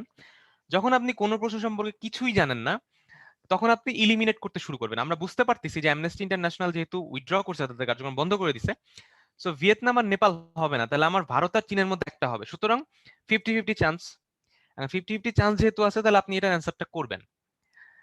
আমি পার্সোনালি যেটা সাজেস্ট করি, যদি কোনো কোশ্চেন আপনি 50-50 থাকেন যে এই দুইটার মধ্যে যে কোনো একটা হবেই 100% শিওর, তখন you should go for one. তখন আপনাকে লাককে একটু চিন্তা, মানে আপনার লাক তো তখন টেস্ট করতেই হবে, কারণ বিসিএস পরীক্ষা কিন্তু is also a lakh. So এটার সাথে একটু বলে দিই আপনাদেরকে যে আপনার হার্ডওয়ার্ক, লাক দুইটাই কিন্তু বিসিএস পরীক্ষার জন্য খুব ইম্পর্টেন্ট। কারণ আপনি হয়তো খুব ভালো পড়লেন, সবকিছুই ভালো হলো, বাট ভাইভাতে যে আপনি ভালো করলেন না, তখন কিন্তু আপনি হয়তো আপনার পছন্দসই ক্যাডার নাও পেতে পারেন, এমনকি ক্যাডারও না পেতে পারেন। সেই ঘটনা কিন্তু ঘটতে পারে। সো লাক একটা ইম্পর্টেন্ট রোল প্লে করে। আপনাদের সাথে আমি আর একটা ছোট্ট এক্সপিরিয়েন্স বলি। আমার সময় যেটা হয়েছিল, আমি যখন রিটেন পরীক্ষা দিতে যাই, তখন ওই দিন ফার্স্ট পরীক্ষার দিনে, ফার্স্ট বা সেকেন্ড পরীক্ষার দিনে প্রচন্ড বৃষ্টি হইলো এবং ঢাকা শহর পানিতে তলায় গেল পুরা। এবং আমার এখনো মনে আছে যে আমি I just had to walk through the water. আমাকে জাস্ট প্যান্ট গুটিয়ে আমাকে ওই পানির মধ্যে দিয়ে যেয়ে পরীক্ষা দিতে হয়েছিল।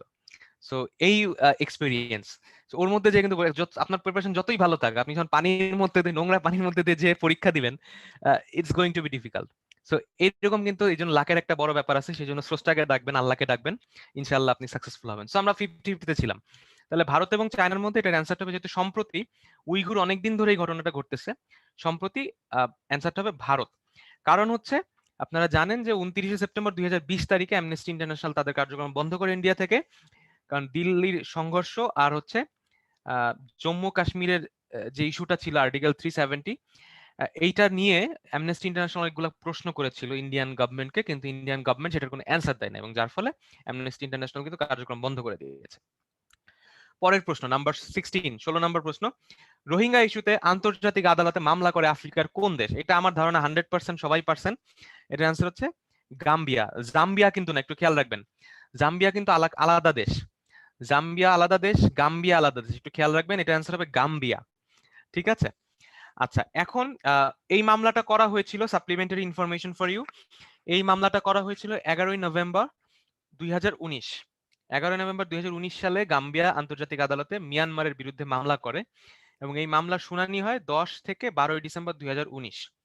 গাম্বিয়ার পক্ষে এটার নেতৃত্ব দিয়েছিল গাম্বিয়ার আইনমন্ত্রী ও অ্যাটর্নি জেনারেল আবু বকর মারি তাম্বাদু। একটু খেয়াল রাখবেন। সো এই রোহিঙ্গা ইস্যুটাও কিন্তু আমাদের জন্য খুব ইম্পর্টেন্ট। স্পেশালি যেটা আপনারা করবেন, মাননীয় প্রধানমন্ত্রীর কিছু প্রস্তাব আছে, এই প্রস্তাবগুলা আপনারা একটু দেখে নেবেন। ওনার কিন্তু মাননীয় প্রধানমন্ত্রীর জাতিসংঘে উনি কয়েক দফা প্রস্তাব দিয়েছিলেন, 3 দফা একবার, 5 দফা একবার, ওগুলো একটু দেখে নেবেন। আচ্ছা, আহ আমাদের এখানে উদ্ভাসের যারা আছেন টেকনিক্যাল টিমের, এখানে কয়েকটা কোশ্চেন এসছে, আমি একটু রিড আউট করতেছি, আপনারা এটার অ্যান্সার গুলো রেডি করতে থাকেন, কারণ কোশ্চেন গুলো আমার জন্য না। একটা হচ্ছে 41 বিসিএস রিটেনের ক্লাস কি করাবেন, কবে রিটেনের ক্লাস পাবো, এটা একজন কোশ্চেন করেছেন। আরেকজন কোশ্চেন করেছেন 43তম বিসিএস কোচিং কি অনলাইন ভিত্তিক হবে? সেই কোশ্চেনের অ্যান্সার গুলা উদ্ভাসের যে আছেন টেকনিক্যাল টিমের একটু রেসপন্স রেডি করেন। অ্যানোনিমাস অ্যাটেন্ডি একজন কোয়েশ্চেন করেছেন, আই ডোন্ট নো অ্যানোনিমাস কে, নাম কেন বলতে চাচ্ছেন না, এটা কোনো সেন্সিটিভ ইস্যু না। ভাইয়া, ইন্টারন্যাশনাল রিলেশনশিপের জন্য কোনো ইন্টারেস্টিং বুক কি আছে? এক্সামের জন্য না, ইজিলি বুঝার জন্য, যেটা পড়তে খুব ভালো লাগবে, বোরিং লাগবে না। আহ, এই ক্ষেত্রে যেটা হচ্ছে কি, ওই রকম বলতে গেলে আসলে স্পেসিফিক ভাবে কিছু এই মুহূর্তে আমি সাজেস্ট করতে পারছি না, বাট ইন্টারন্যাশনাল রিলেশনশিপের কনসেপ্ট গুলো বোঝার জন্য আপনি একটা বই আছে, encyclopedia of diplomacy, ambassador Shamim Hasan স্যারের লেখা, এই বইটা আপনারা পড়তে পারেন। এটা আপনারা নীলক্ষেতে গেলে পাবেন। একটু বেশ মোটা বই, একটা ডিকশনারির মতো, ওখানে মোটামুটি টপিক গুলা নিয়ে আছে।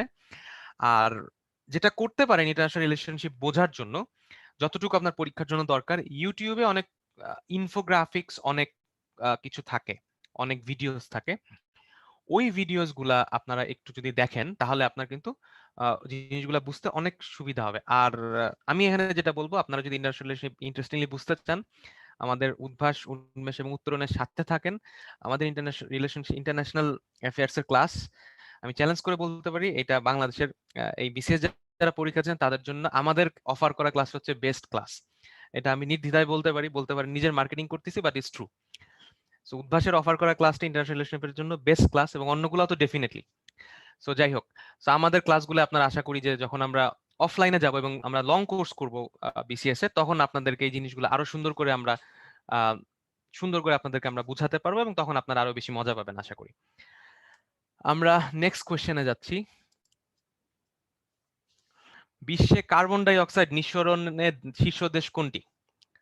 যুক্তরাষ্ট্র, ভারত, রাশিয়া, চায়না। আচ্ছা, কার্বন ডাই অক্সাইড নিঃসরণের শীর্ষ দেশ, তো একটু খেয়াল করি আমরা। কার্বন ডাই অক্সাইড নিঃসরণের শীর্ষ দেশ, একটু খেয়াল রাখবেন। কার্বন ডাই অক্সাইড যখন হয় তখন কিন্তু আপনার পলিউশন বাড়ে, অর্থাৎ পলিউশন হচ্ছে। সো কনসেপ্টটা হচ্ছে যে যখনই আপনি কোনো কিছু পুড়াবেন, অর্থাৎ when you burn something, তখনই কিন্তু কার্বন ডাই অক্সাইড প্রডিউস হয়, এবং যার ফলে কি হয়, যত কার্বন ডাই অক্সাইড প্রডিউস হবে তত কিন্তু পরিবেশ দূষণ হবে। And আমি আপনাদেরকে সিম্পল এক্সাম্পল দিই আপনাদের বোঝার জন্য। আমরা যখন ভাত রান্না করি চুলায়, তখন কিন্তু উই আর বার্নিং সামথিং, এবং যখন আমরা বার্ন করি তখনই কিন্তু কার্বন ডাই অক্সাইড প্রডিউস হচ্ছে। সুতরাং কার্বন ডাই অক্সাইড প্রডিউস হওয়া মানেই হচ্ছে পরিবেশ দূষিত হওয়া। সো এটা খুবই কমন কনসেপ্ট, এটা কিন্তু অনেকের মাথায় কাজ করে না। আমি রান্না করলেও কিন্তু পরিবেশ দূষণ হয়, কারণ যখনই আপনি কিছু পুড়াবেন তখনই কিন্তু পরিবেশ দূষণ হবে। সো এই কারণে যেই দেশ যত বেশি বার্ন করে সেই দেশ কিন্তু তত বেশি কার্বন ডাইঅক্সাইড নিঃসরণ করবে, এটা মনে রাখবেন। এবং এই কার্বন ডাইঅক্সাইড এমিশনটাই কিন্তু ওয়ার্ল্ডের এখন সবচেয়ে বড় প্রবলেম। এখন তাইলে ঘটনাটা কি হবে? আমরা কি রান্না করব না? আমরা কি ডেভেলপ করব না? আমরা কি কলকারখানায় জ্বালানি দিব না? অবশ্যই দিব, কিন্তু সেটা এখন দেখা গেছে যে আরো মানে গত শতাব্দী পর্যন্ত এটা একটা সহনীয় মাত্রায় ছিল, কিন্তু ইদানিং যেটা শুরু হয়েছে রিসেন্ট টাইমসে, যে এত বেশি ইন্ডাস্ট্রিয়ালাইজেশন হচ্ছে যে ক্লাইমেটের উপর এটা বিরূপ প্রভাব পড়তেছে, বেশি পরিমাণে কার্বন ডাইঅক্সাইড যাচ্ছে এবং এটা পৃথিবী আর সহ্য করতে পারতেছে না। এবং সহ্য করতে না পেরে কিন্তু একটা আমরা জাস্ট এনভায়রনমেন্ট একটা জাস্টিস আছে, ও কিন্তু আমাদের উপর একটা বিরূপ প্রভাব ফেলতেছে।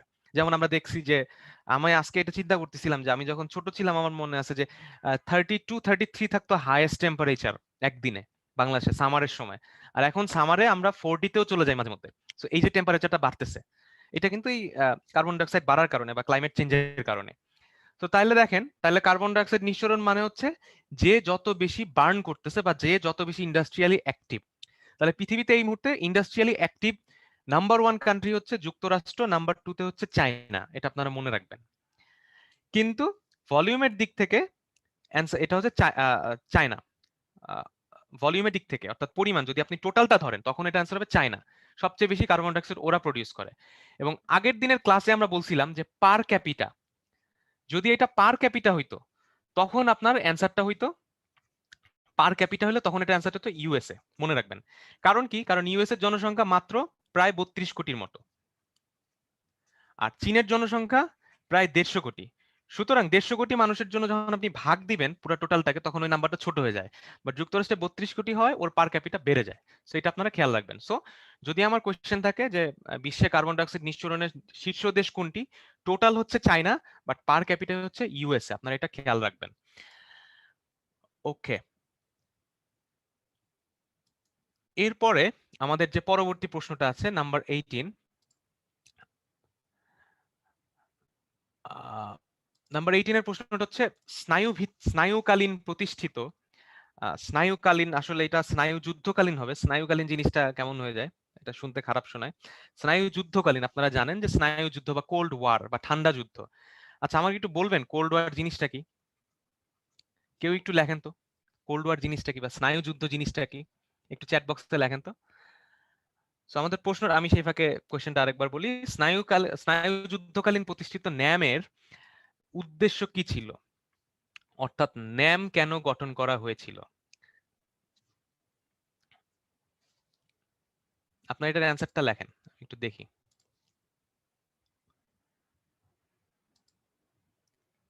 আমি সামহাও চ্যাট বক্সটা ওপেন করতে পারছি না, সরি ফর দ্যাট। সো আমি তাহলে এটা বলছি আপনাদেরকে, আমি যেহেতু চ্যাট বক্সটা ওপেন করতে পারছি না। সো ন্যাম যেটা ছিল নন অ্যালাইন মুভমেন্ট, মানে তারা কোনো দিকেই অ্যালাইন না। আপনারা জানেন যে কোল্ড ওয়ার হচ্ছে যখন যুদ্ধ হয় কিন্তু সেই যুদ্ধটায় কোনো সরাসরি ফাইট হয় না, ব্লিডিং হয় না। অর্থাৎ একজন আরেকজনের সাথে ধরেন যে মানে শুধু সামনাসামনি মারামারি হচ্ছে না, ও একটা বাড়ি করলে আমি একটা বাড়ি করতেছি, ও একটা গাড়ি কিনলে আমি আরেকটা গাড়ি কিনতেছি, এরকম। সো কোল্ড ওয়ারে কি ছিল, রাশিয়া অর্থাৎ সোভিয়েত রাশিয়া ওই সময়ের আর আমেরিকার মধ্যে দুই মোড়ল পৃথিবীর, এদের মধ্যে একটা কি হলো যে তারা কিন্তু সরাসরি ফাইট করতেছে না, বাট নিজেদের প্রভাব প্রতিপত্তি বাড়াচ্ছে, নিজেদের ইনফ্লুয়েন্স জোন বাড়াচ্ছে। সেটা ছিল কোল্ড ওয়ার। সো কোল্ড ওয়ারের যেটা ছিল, সো কোল্ড ওয়ার যখন হয় অর্থাৎ দুই মোড়ল চলে আসে, একটা গ্রামে যখন দুইজন মোড়ল থাকে তখন সাধারণ মানুষ কি করবে, আইদার অপশন এ তে যাবে অথবা অপশন বি তে যাবে, যে কোনো একজনের সাথে সাইড হবে। একটা গ্রুপ ছিল যারা কোনো সাইডেই থাকবে না, তারা নিরপেক্ষ। তো ওই যখন কোল্ড ওয়ার হয় তখনও একটা গ্রুপ ছিল যারা নিরপেক্ষ। ওই নিরপেক্ষতায় যারা ছিল তারা হচ্ছে নন অ্যালাইন মুভমেন্ট, অর্থাৎ তারা কোনো দিকে অ্যালাইন না। তারা এনএম বা ন্যাম প্রতিষ্ঠা করে। এবং এই ন্যামের উদ্দেশ্যটা কি ছিল দেখেন, তাহলে আমরা বুঝলাম যে পরাশক্তিদ্বয় দেখেন, সুপার পাওয়ার ইউএসএ এবং রাশিয়া বহুমাত্রিক জোটে অন্তর্ভুক্তি পরিহার, অর্থাৎ আমরা কোনো জোটেই যোগ দিব না, আমরা সবার সাথেই আছি বাট কারোর সাথেই নাই, এরকম একটা ব্যাপার। তো এটা আপনারা জানেন যে ন্যাম যেটা ছিল নন অ্যালাইন মুভমেন্ট, এটা 1961 সালে সাবেক ইউগোস্লোভিয়ার বেলগ্রেডে এটা প্রতিষ্ঠা হয়। এটার উদ্যোক্তা ছিলেন 5 জন, আপনারা জানেন, Jawaharlal Nehru, Sukarno, Joseph Marshal Tito, Jamal Abdul Nasser এবং নক্রুমা। 120টা সদস্য ছাড়াও এইখানে আরো 17টা দেশ ও 10টি আন্তর্জাতিক সংস্থা পর্যবেক্ষক হিসেবে আছে। এটা আপনারা একটু খেয়াল রাখবেন। এরপরে যেটা, সেটা হচ্ছে ব্রিক্সের সাথে তুলনীয় আন্তর্জাতিক প্রতিষ্ঠান কোনটি? আচ্ছা, আমার কি কথা শোনা যাচ্ছে?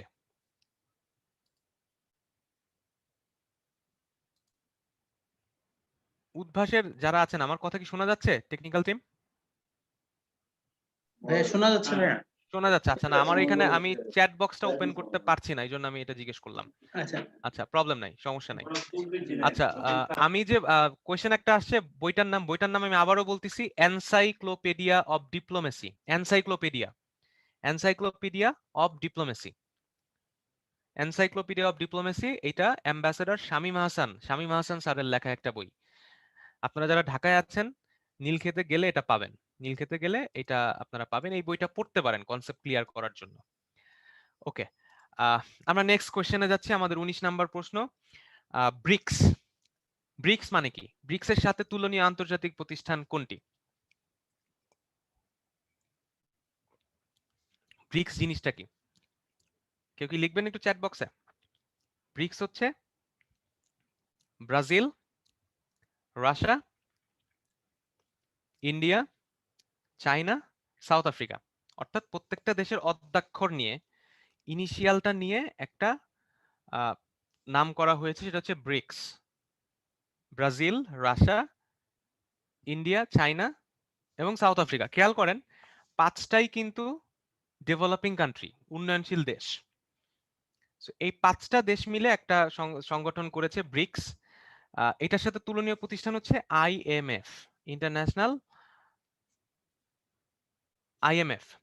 সো আইএমএফ কেন দেখেন, আইএমএফ এবং ওয়ার্ল্ড ব্যাংক উন্নয়নশীল বিশ্বের স্বার্থ রক্ষা করতে পারছে না, এরকম একটা কমপ্লেইন এই 5টা দেশ করছিল।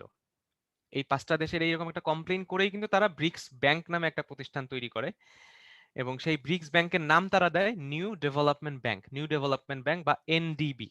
সো এনডিবি কে তারা নিয়ে আসছে ডেভেলপিং কান্ট্রিজ গুলার স্বার্থ রক্ষার জন্যই। সো আইএমএফ এর সাথে কম্পেয়ার করে কিন্তু এটা আনা হয়। সো ব্রিক্সটা আপনারা একটু খেয়াল করেন, এটা একটু পড়তে পারেন, এটা ইম্পর্টেন্ট। আমাদের নেক্সট কোয়েশ্চেন ছিল 20 নাম্বার কোয়েশ্চেন, বিসিআইএম কি? বিসিআইএম সামরিক জোট, অর্থনৈতিক করিডোর, তেল রপ্তানিকারক ব্লক, জলবায়ু বিষয়ক সংস্থা। সো বিসিআইএম যদি আমরা যাই, এখানে নামটা হচ্ছে B for Bangladesh, C for China, I for India, M for Myanmar. দেখেন 4টা দেশের অদ্যাক্ষর নিয়ে কিন্তু নামটা নেওয়া হয়েছে BCIM. So Bangladesh, China, India, Myanmar, BCIM. So BCIM হচ্ছে এই 4টা দেশের একটা কনসেপ্টটা কি? একটা অর্থনৈতিক করিডোর তৈরি করা। করিডোর মানে কি? একটা যাতায়াত ব্যবস্থা, একটা একটা লিঙ্ক করা।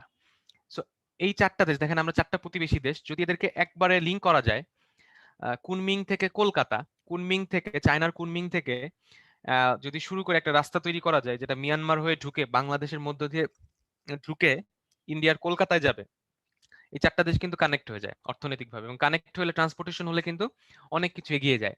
এবং আপনারা জানেন যে আমাদের স্বপ্নের পদ্মা সেতু কিন্তু সবগুলা স্প্যান বসে গিয়েছে। তো যেটা বলা হচ্ছে যে স্প্যান বসার কারণে দক্ষিণবঙ্গের 21টা জেলার ভাগ্য পরিবর্তন হয়ে যাবে, কারণ ট্রান্সপোর্টেশন, কানেক্টিভিটি। তো বিসিআইএম এর কনসেপ্টটাও কিন্তু কানেক্টিভিটি। সো এটা হচ্ছে অর্থনৈতিক করিডোর, মনে রাখবেন। আর এরকম আরো একটা আছে, সেটা হচ্ছে বিবিআইএন, BBINটা হচ্ছে বাংলাদেশ, ভুটান, ইন্ডিয়া, নেপাল। এটা একটু খেয়াল রাখবেন, ঠিক আছে?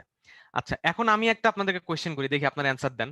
এটার নাম BCIM কেন হইলো? এটা তো BICM ও হইতে পারতো, বা ICBM ও হইতে পারতো, এটা কেন BCIM হইলো একটু বলেন তো, দেখি এটা অ্যান্সার দেন তো আপনারা, একটু চ্যাট বক্সে লেখেন। এটার নাম কেন BCIM হইলো, অন্য কিছু CIBM বা অন্য কিছু কেন হলো না, একটু যদি লেখেন। রাইট, এটা ক্রোনোলজিক্যাল না, এটা অ্যালফাবেটিক্যাল অর্ডার। একটু মনে রাখবেন, যখন ইন্টারন্যাশনাল অ্যাফেয়ার্সে কোনো কিছু হয় তখন সাধারণত এই অ্যালফাবেটিক্যাল অর্ডারটা ফলো করা হয়। এটা অ্যালফাবেটিক্যাল অর্ডার ফলো করলে অনেক ঝামেলা থেকে মুক্তি পাওয়া যায়, ঠিক আছে? কারণ কাকে আগে দিবেন, কে মাইন্ড করবে, সো কোনো দরকার নাই। যার নাম এ দিয়ে শুরু সে আগে বসবে, যার নাম বি দিয়ে শুরু সে পরে, জেড দিয়ে শুরু সে লাস্টে আসবে। এই কনসেপ্ট অনুযায়ী কিন্তু এটা করা হয়। যাই হোক, আপনাদের মোটামুটি সবারই দেখা যাচ্ছে কনসেপ্ট ক্লিয়ার আছে, এটা খেয়াল রাখবেন। সো BCIM একটা অর্থনৈতিক করিডোর, BBINও কিন্তু একই রকম একটা জিনিস। নাম্বার 21, ড্রাগন অর্থনীতির দেশ নিচের কোনগুলো? ড্রাগন অর্থনীতি নামগুলো আমরা একটু দেখি, দেখেন। দক্ষিণ কোরিয়া বা south Korea, Taiwan, Hong Kong, Singapore. দক্ষিণ কোরিয়া, তাইওয়ান, চীন, থাইল্যান্ড। দক্ষিণ কোরিয়া, তাইওয়ান, হংকং, মালয়েশিয়া। দক্ষিণ কোরিয়া, তাইওয়ান, হংকং, চীন। সো ড্রাগন অর্থনীতি মানেটা কি?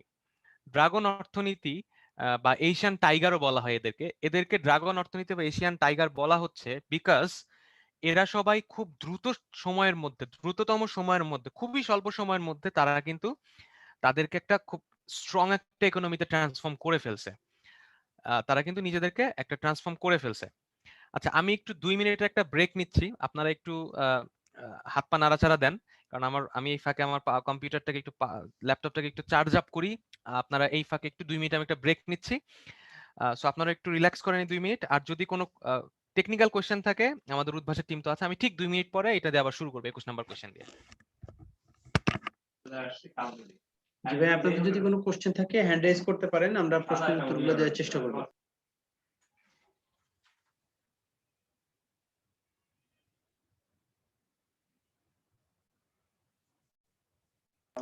ইমন ভাই, আপনাকে পারমিশন দেওয়া আছে, আপনি কাইন্ডলি কোশ্চেন করতে পারেন। ওয়ালাইকুম ভাইয়া। ওয়ালাইকুম আসসালাম।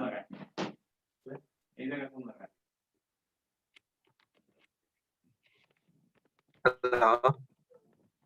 ভাই, আপনার মনে হয় যে আপনার ইন্টারনেটে কোনো প্রবলেম আছে, আমি শুনতে পাচ্ছি না, একটু কাইন্ডলি ক্লিয়ার করে বলবেন?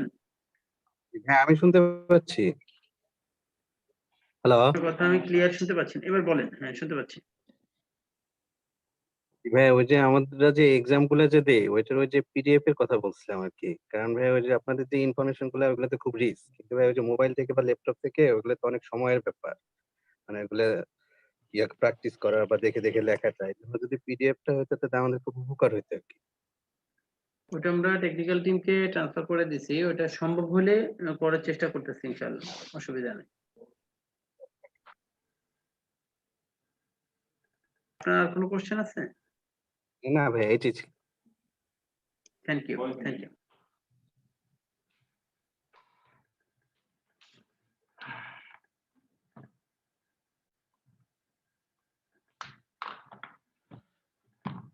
শুরু করব? ভাই শুনতে পাচ্ছেন আমাকে?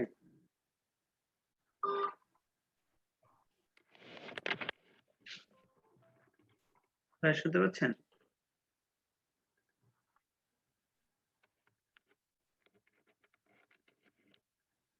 হ্যাঁ, হ্যালো। জি ভাইয়া, আমরা মনে হয় শুরু করতে পারি। হ্যাঁ, হ্যাঁ, আমি শুরু করছি, আমাকে আর কয়েকটা সেকেন্ড টাইম দেন। No problem. কানেক্টেড হয়ে গিয়েছে। সো যারা আপনারা ক্লাস শুনছেন, সো এই স্ট্রাগল গুলার কথা আমরা ভবিষ্যৎ জেনারেশনকে বলতে পারবো। আমাদের যেমন আমাদের বাপ দাদারা শোনাইতো, আমরা অনেক দূর হেঁটে হেঁটে স্কুলে যেতাম, এত কিছু ছিল না। তখন আমরা বলবো যে আমাদের ল্যাপটপের চার্জ চলে যেত, ওয়াইফাই থাকতো না। যাই হোক, জোকস অ্যাপার্ট, আমরা আমাদের কোশ্চেনে চলে যাই। ড্রাগন অর্থনীতির দেশ নিচের কোনগুলো? তো আমি যে পার্টটায় ছিলাম এখানে, যে এশিয়ান টাইগার বলি আমরা, এশিয়ান টাইগার বা ড্রাগন অর্থনীতি, এরা হচ্ছে খুব স্বল্প সময়ের মধ্যে প্রচুর এরা ইকোনমিক ডেভেলপমেন্ট করেছে। এই কারণে এদেরকে বলা হয় হচ্ছে এশিয়ান টাইগার। এবং এরা একবিংশ শতাব্দীর শুরুর দিকে এরা কিন্তু একটা স্ট্রং পজিশন নিজেদের করে ফেলেছে গ্লোবাল অর্থনীতিতে।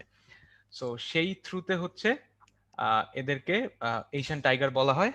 এবং এইটা অ্যান্সার হচ্ছে আমাদের দক্ষিণ কোরিয়া, তাইওয়ান, হংকং এবং সিঙ্গাপুর। একটু খেয়াল রাখবেন, এদেরকে ফোর টাইগার্স বা এশিয়ান টাইগার্স দেশও বলা হয়ে থাকে। আচ্ছা, সো এখানে একটা জিনিস একটু খেয়াল রাখবেন যে এই যে দক্ষিণ কোরিয়া 70-এর দশকে কিন্তু আমাদের মতোই ছিল।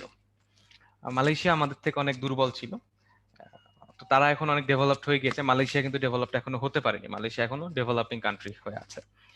আচ্ছা, নাম্বার 22, এই কোয়েশ্চেনগুলো আসলে যদি আপনারা না পারেন, 22 নাম্বার যেটা, কারণ এরকম উক্তি হাজার হাজার উক্তি থাকে, অনেকে অনেক উক্তি করে, সব উক্তি তো মনে রাখা সম্ভব না। সেগুলা তখন আপনি স্কিপ করবেন, পরীক্ষায় যেটা অ্যান্সার করতেই হবে not necessarily. But for your understanding এটা অ্যান্সারটা আমি বলি, এটা হচ্ছে যে জাতি সমুদ্রের উপর নিয়ন্ত্রণ করবে সেই জাতি পৃথিবীর উপর নিয়ন্ত্রণ করবে। অর্থাৎ আপনি যদি সি কে কন্ট্রোল করেন তখন আপনি কিন্তু পৃথিবীকে নিয়ন্ত্রণ করবেন। সো এই উক্তিটা হচ্ছে আলফ্রেড মাহানের, উনি একজন আমেরিকান নেভাল অফিসার, আমেরিকান নেভির একজন অফিসার ছিলেন উনি। উনি এই কমেন্টটা করেছিলেন। নাম্বার 23, গ্রিন হাউস প্রভাব কোন দেশের জন্য সাফল্য বয়ে আনবে? দেখেন, গ্রিন হাউস ইফেক্ট আমরা জানি সবার জন্যই নেগেটিভ, কিন্তু নিয়ার ফিউচারে শর্ট রানে একটা দেশের জন্য এটা সাফল্য বয়ে আনবে। সেই দেশটা কি দেখেন? বাংলাদেশ তো নাই আমরা জানি, প্রসেস অফ এলিমিনেশনে গেলে। ভারতও না, ব্রাজিলও না, এটা অ্যান্সার হবে কানাডা। কারণ কানাডা প্রচন্ড ঠান্ডা, সো একটু গরম হলে ওদের জন্য একটু বসবাস করতে একটু ইজিয়ার হবে, বাট লং রানে কিন্তু কানাডাও থাকবে না, যেভাবে গ্রিন হাউস ইফেক্টটা নেগেটিভলি শুরু হয়েছে। সো এটার অ্যান্সার হবে ডি, কানাডা। বাংলাদেশের জন্য এটা সাফল্য বয়ে আনার প্রশ্নই আসে না। বাংলাদেশ হচ্ছে ভালনারেবল সবচেয়ে, এখানে এটা মনে রাখবেন। নাম্বার 24, এইটা পরীক্ষায় আসতে পারে, এবারের পরীক্ষায় এবার আসার সম্ভাবনা আছে। 2020 সালের ওআইসি যুব রাজধানী বা ইউথ ক্যাপিটাল, ওআইসি যুব রাজধানী বা ওআইসি ইউথ ক্যাপিটাল কোন শহর? Kuala Lumpur, Izmir, Dhaka, Marrakesh? So এটা আপনারা মনে রাখবেন, 2020 সালে ওআইসি ইউথ ক্যাপিটাল হিসেবে আমাদের বাংলাদেশের রাজধানী ঢাকাকে ঘোষণা করা হয়েছে। এবং এটার কনসেপ্টটা হচ্ছে যে মুসলিম বিশ্বের তরুণদের মধ্যে ব্রাদারকে, ফ্র্যাটার্নিটিকে আরো বেশি স্ট্রেনদেন করার জন্য এবং উৎসাহ প্রদান করার জন্য কিন্তু আইসিওয়াইএফ যে প্রতিষ্ঠানটা রয়েছে, ওআইসির ইউথ উইং যেটা বলে, আইসিওয়াইএফ, এই উইংটা অর্থাৎ ইসলামিক কোঅপারেশন ইউথ ফোরাম, এরা 2015 সাল থেকে প্রতি বছর ওআইসি সদস্যভুক্ত দেশগুলোর মধ্যে একটা ওআইসি ইউথ ক্যাপিটাল স্বীকৃতি প্রদান করে এবং বছরব্যাপী বিভিন্ন অনুষ্ঠান উদযাপনের মাধ্যমে এইটা কিন্তু সেলিব্রেট করা হয়। তো ঢাকাকে 2020 সালের ওআইসি ইউথ ক্যাপিটাল হিসেবে ডিক্লেয়ার করা হয়েছে। এই কোশ্চেনটা পরীক্ষায় কিন্তু আসতে পারে এবার। নাম্বার 25, দক্ষিণ এশিয়ার যে দুটি দেশ সিল্ক রোডে অংশগ্রহণ করবে না। সিল্ক রোড আপনারা জানেন, silk road is nothing but BRI, অর্থাৎ বেল্ট অ্যান্ড রোড ইনিশিয়েটিভের কেই সিল্ক রোড বলতে পারেন। অর্থাৎ প্রাচীনকালে চায়না যেই রাস্তা দিয়ে সিল্ক বিক্রি করতো বা সিল্ক ট্রেড করতো সেটাকেই বলা হয় সিল্ক রোড। তো ওই কনসেপ্টটাকে কিন্তু চায়না আবার নতুন করে কিন্তু রিসার্ফেস করাচ্ছে, ওই কনসেপ্টটাকে আবার তারা নিয়ে এসছে। কারণ আজ থেকে 200 বছর আগেও কিন্তু ওয়ার্ল্ডের লার্জেস্ট ইকোনমি ছিল কিন্তু চায়না, এবং সেটা কিন্তু পরবর্তীতে আপনারা জানেন যে চায়না পরবর্তীতে কিন্তু লার্জেস্ট ছিল না, অনেক পড়ে গিয়েছিল। আবার রিসেন্টলি চায়না কিন্তু তাদের সেকেন্ড প্লেসে চলে আসছে, এবং তখন কিন্তু সেকেন্ডে ছিল ইন্ডিয়ান সাবকন্টিনেন্ট অর্থাৎ ইন্ডিয়া, এবং ইন্ডিয়ার লার্জেস্ট যে জিটি কন্ট্রিবিউশন কিন্তু যেত বাংলা থেকে, অর্থাৎ বেঙ্গল থেকে, অবিভক্ত বাংলা যেটা, অর্থাৎ ওই সাইডে ওয়েস্ট বেঙ্গল, এই সাইডে আমরা, এই পার্টটা নিয়ে কিন্তু সবচেয়ে বেশি কন্ট্রিবিউশন ছিল। সো দক্ষিণ এশিয়ার এই সিল্ক রোডে দুইটা দেশ অংশগ্রহণ করবে না, বা করে নাই, ভবিষ্যতে করবে কিনা আমরা বলতে পারতেছি না, এখন পর্যন্ত করে নাই। সেটা হচ্ছে ভারত আর ভুটান। খেয়াল রাখবেন, এটা ভারত এবং ভুটান, এটা মনে রাখবেন এই জিনিসটা। এবং রিসেন্টলি আপনারা হয়তো যারা জিও পলিটিক্স বা সাউথ এশিয়ার ইন্টারন্যাশনাল পলিটিক্স ফলো করেন, আপনারা খেয়াল করবেন যে ইন্ডিয়া এবং চায়নার মধ্যে কিন্তু একটা সুন্দর স্নায়ুযুদ্ধ শুরু হয়ে গিয়েছে, বিভিন্ন জায়গায় বিভিন্ন দেশের উপর কিন্তু ইন্ডিয়া চায় না নিজেদের ফ্রেন্ড বাড়ানো বা ফ্রেন্ডদেরকে আরো বেশি ইনভলভ করার কিন্তু চেষ্টা করছে। যাক, সেটা আমাদের পরবর্তী রিটেন বা ভাইবার সময় এটা আলোচনার বিষয়, আমরা এখন অত ডিটেলসে যাব না। এখানে 26 নাম্বার প্রশ্ন, সভ্যতার সংঘাত বা ক্ল্যাশ অফ সিভিলাইজেশন থিওরিতে স্যামুয়েল হান্টিংটন সংঘাতের জন্য কোনটিকে সবচেয়ে বেশি দায়ী করেছেন? অর্থনৈতিক কারণ, ভাষাগত কারণ, ধর্মীয় কারণ, ঐতিহ্যগত কারণ। সো এইখানে ক্ল্যাশ অফ সিভিলাইজেশন বইতে টোটাল 8টা সভ্যতার কথা বলা হয়েছিল, এবং তিনি সেখানে যেটা বলেছিলেন সেটা হচ্ছে যে সবচেয়ে বেশি কিন্তু আহ, ঝামেলা হয় এই ধর্মীয় কারণে। সো এটা আপনারা মনে রাখবেন, এটার অ্যান্সার হচ্ছে সি, ধর্মীয় কারণে। নাম্বার 27, এটা খুব ইন্টারেস্টিং, যেটা হচ্ছে এই ডিপ্লোমেসি বা কূটনীতি শব্দটা। এই ডিপ্লোমেসির আগে আপনি যে কোনো একটা কিছু যদি বসায় দেন, এটা কিন্তু একটা কনসেপ্ট হয়ে যায়, ঠিক আছে?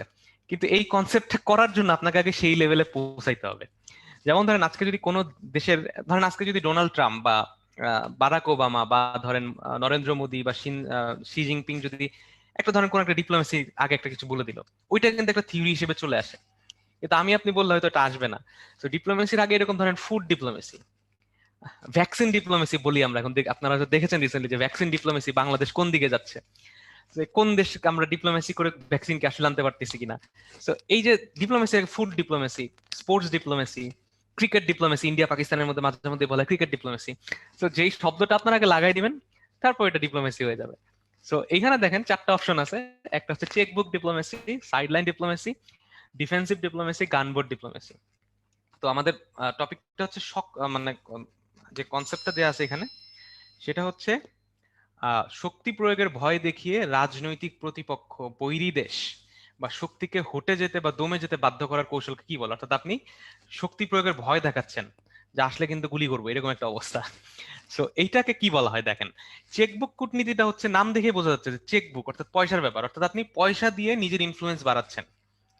ডিপ্লোমেসি কিন্তু আর কিছুই না, ইটস পিওর পলিটিক্স। আপনি আপনার ইনফ্লুয়েন্সটা বাড়াচ্ছেন, আপনি আপনার ন্যাশনাল ইন্টারেস্টকে যেভাবে প্রমোট করেন যেই টুলটা দিয়ে, সেটাই হচ্ছে ডিপ্লোমেসি। তো এখানে যেটা চেকবুক ডিপ্লোমেসি হচ্ছে টাকা পয়সা। চায়না যেটা এখন করতেছে, চায়না আফ্রিকায় লোন দিচ্ছে, আমরা একটু আগে দেখলাম যে শ্রীলঙ্কাকে তারা লোন দিয়েছে, তারপর হাম্বান্ডোটা পোর্ট তারা লিজ নিয়েছে। তো এই চেকবুক পয়সা অফার করে যেটা করে সেটা হচ্ছে চেকবুক ডিপ্লোমেসি। হ্যাঁ, এটা হচ্ছে চেকবুক ডিপ্লোমেসি।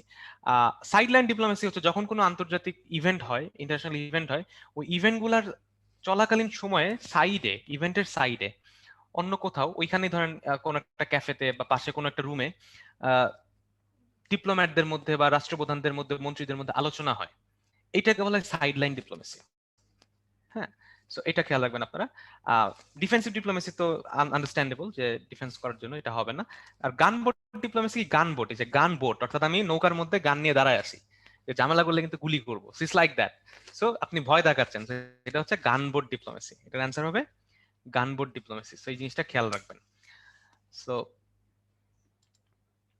এরপরে প্রথম বিশ্বযুদ্ধের সমাপ্তিতে কোন চুক্তি স্বাক্ষরিত হয়? এটার অ্যান্সার কি হবে আপনারা জানেন।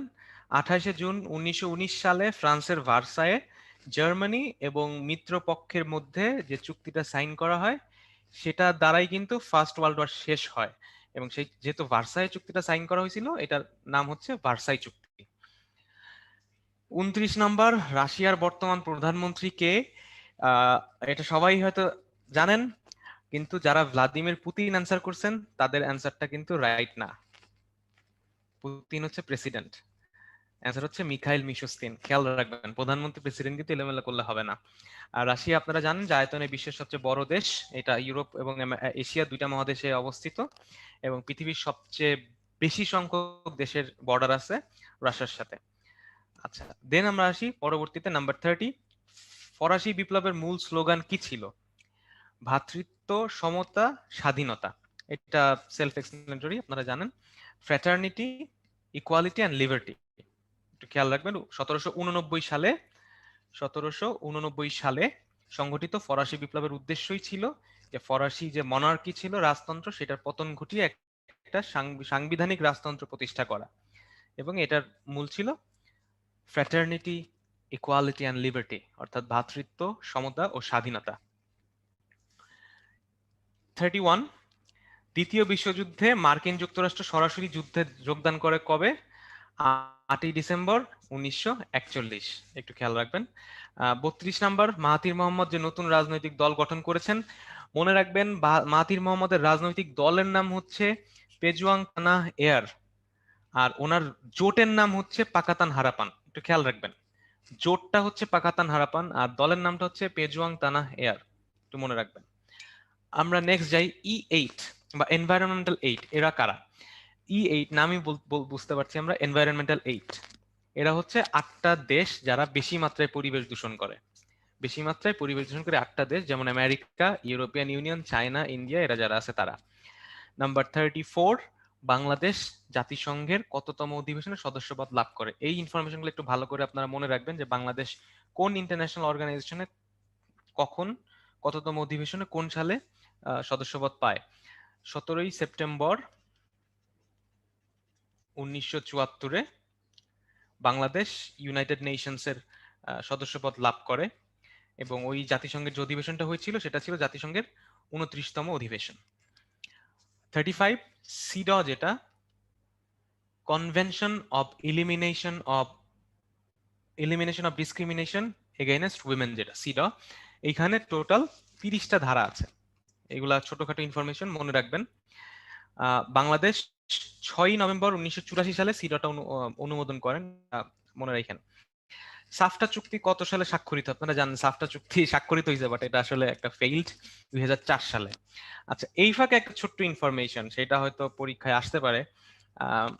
বাংলাদেশ প্রথম কোন দেশের সাথে মুক্ত বাণিজ্য চুক্তি স্বাক্ষর করে? আপনারা একটু লিখে জানান তো আমাকে চ্যাট বক্সে।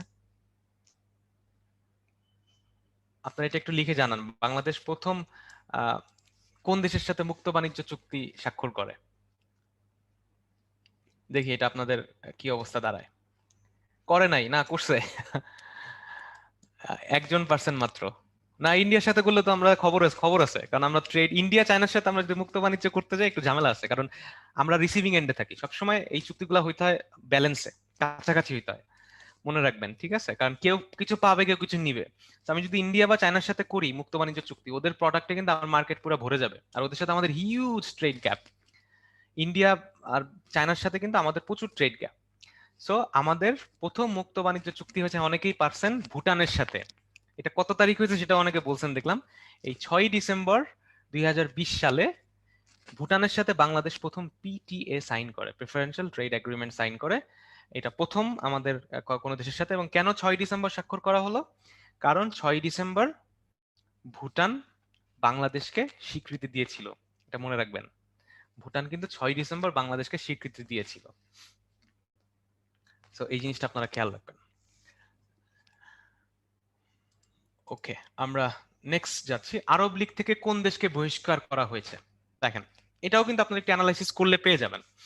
অর্থাৎ একটা কান্ট্রিকে কেন বহিষ্কার করবে, আপনি কাকে বহিষ্কার করেন, আপনি যদি একটু চিন্তা করেন সিম্পলি, আপনার ক্লাস থেকে একজনের বের করে দিল, বা কাউকে আপনি অফিস থেকে বের করে দিলেন, কেন বের করে দেয়? সে কোনো একটা অপরাধ করছে, বা কোনো একটা টাকা পয়সা নিয়ে ঝামেলা করছে, কাউরে মারছে, এরকম কিছু একটা।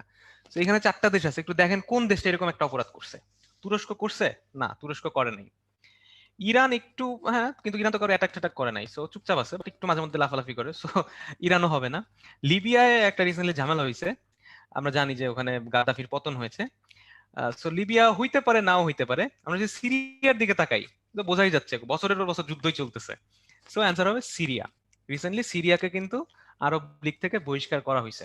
16ই নভেম্বর 2011 সালে আরব লীগে সিরিয়ার সদস্যপদ স্থগিত করা হয়, এটা আপনারা মনে রাখবেন, ঠিক আছে? ব্রেটন উডস ইনস্টিটিউশন 9 কোনটি? আপনারা খুব ভালো করে জানেন, এটা অ্যান্সার হবে আইএলও।